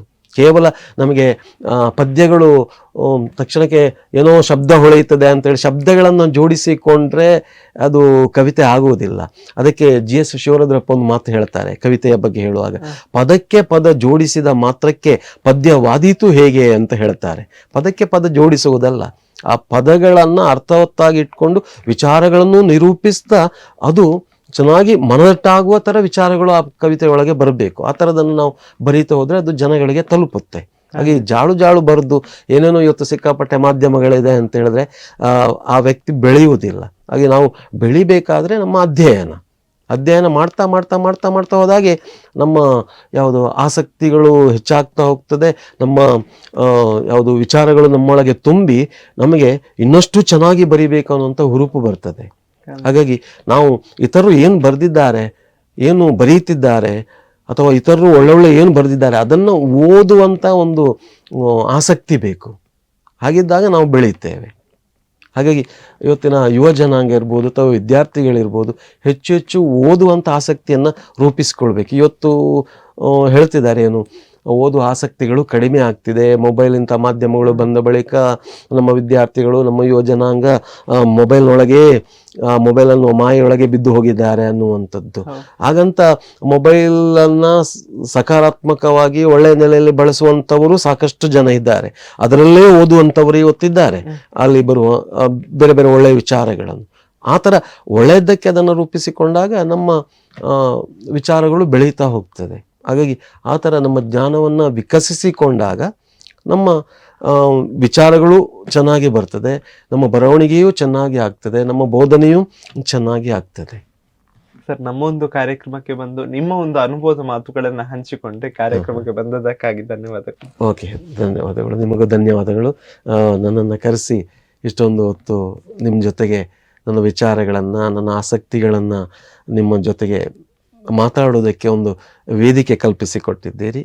ಅಭಿಮತ ಟಿವಿಯವರಿಗೆ ನಾನು ಬಹಳ ಅಭಿಮಾನದಿಂದ ಕೃತಜ್ಞತೆಗಳನ್ನು ಸಲ್ಲಿಸ್ತಾ ಇದ್ದೇನೆ. ಧನ್ಯವಾದಗಳು. ಇದಾಗಿತ್ತು ಗುರುಭ್ಯೋ ನಮಃ ಕಾರ್ಯಕ್ರಮದಲ್ಲಿ ರಘು ಇಡ್ಕಿದು ಅವರ ಒಂದು ಶಿಕ್ಷಕ ವೃತ್ತಿಯ ಅನುಭವದ ಮಾತುಗಳು. ಇದೇ ರೀತಿಯಾಗಿ ಮುಂದಿನ ಸಂಚಿಕೆಯಲ್ಲಿ ಮತ್ತೊಬ್ಬ ಶಿಕ್ಷಕರ ಜೊತೆ ನಾನು ಸಿಗ್ತೀನಿ. ಅಲ್ಲಿ ತನಕ ನೋಡ್ತಾ ಇರಿ ಅಭಿಮತ. ಇದು ಜನಮನದ ನಾಡಿ ಮಿಡಿತ. ನಮಸ್ಕಾರ.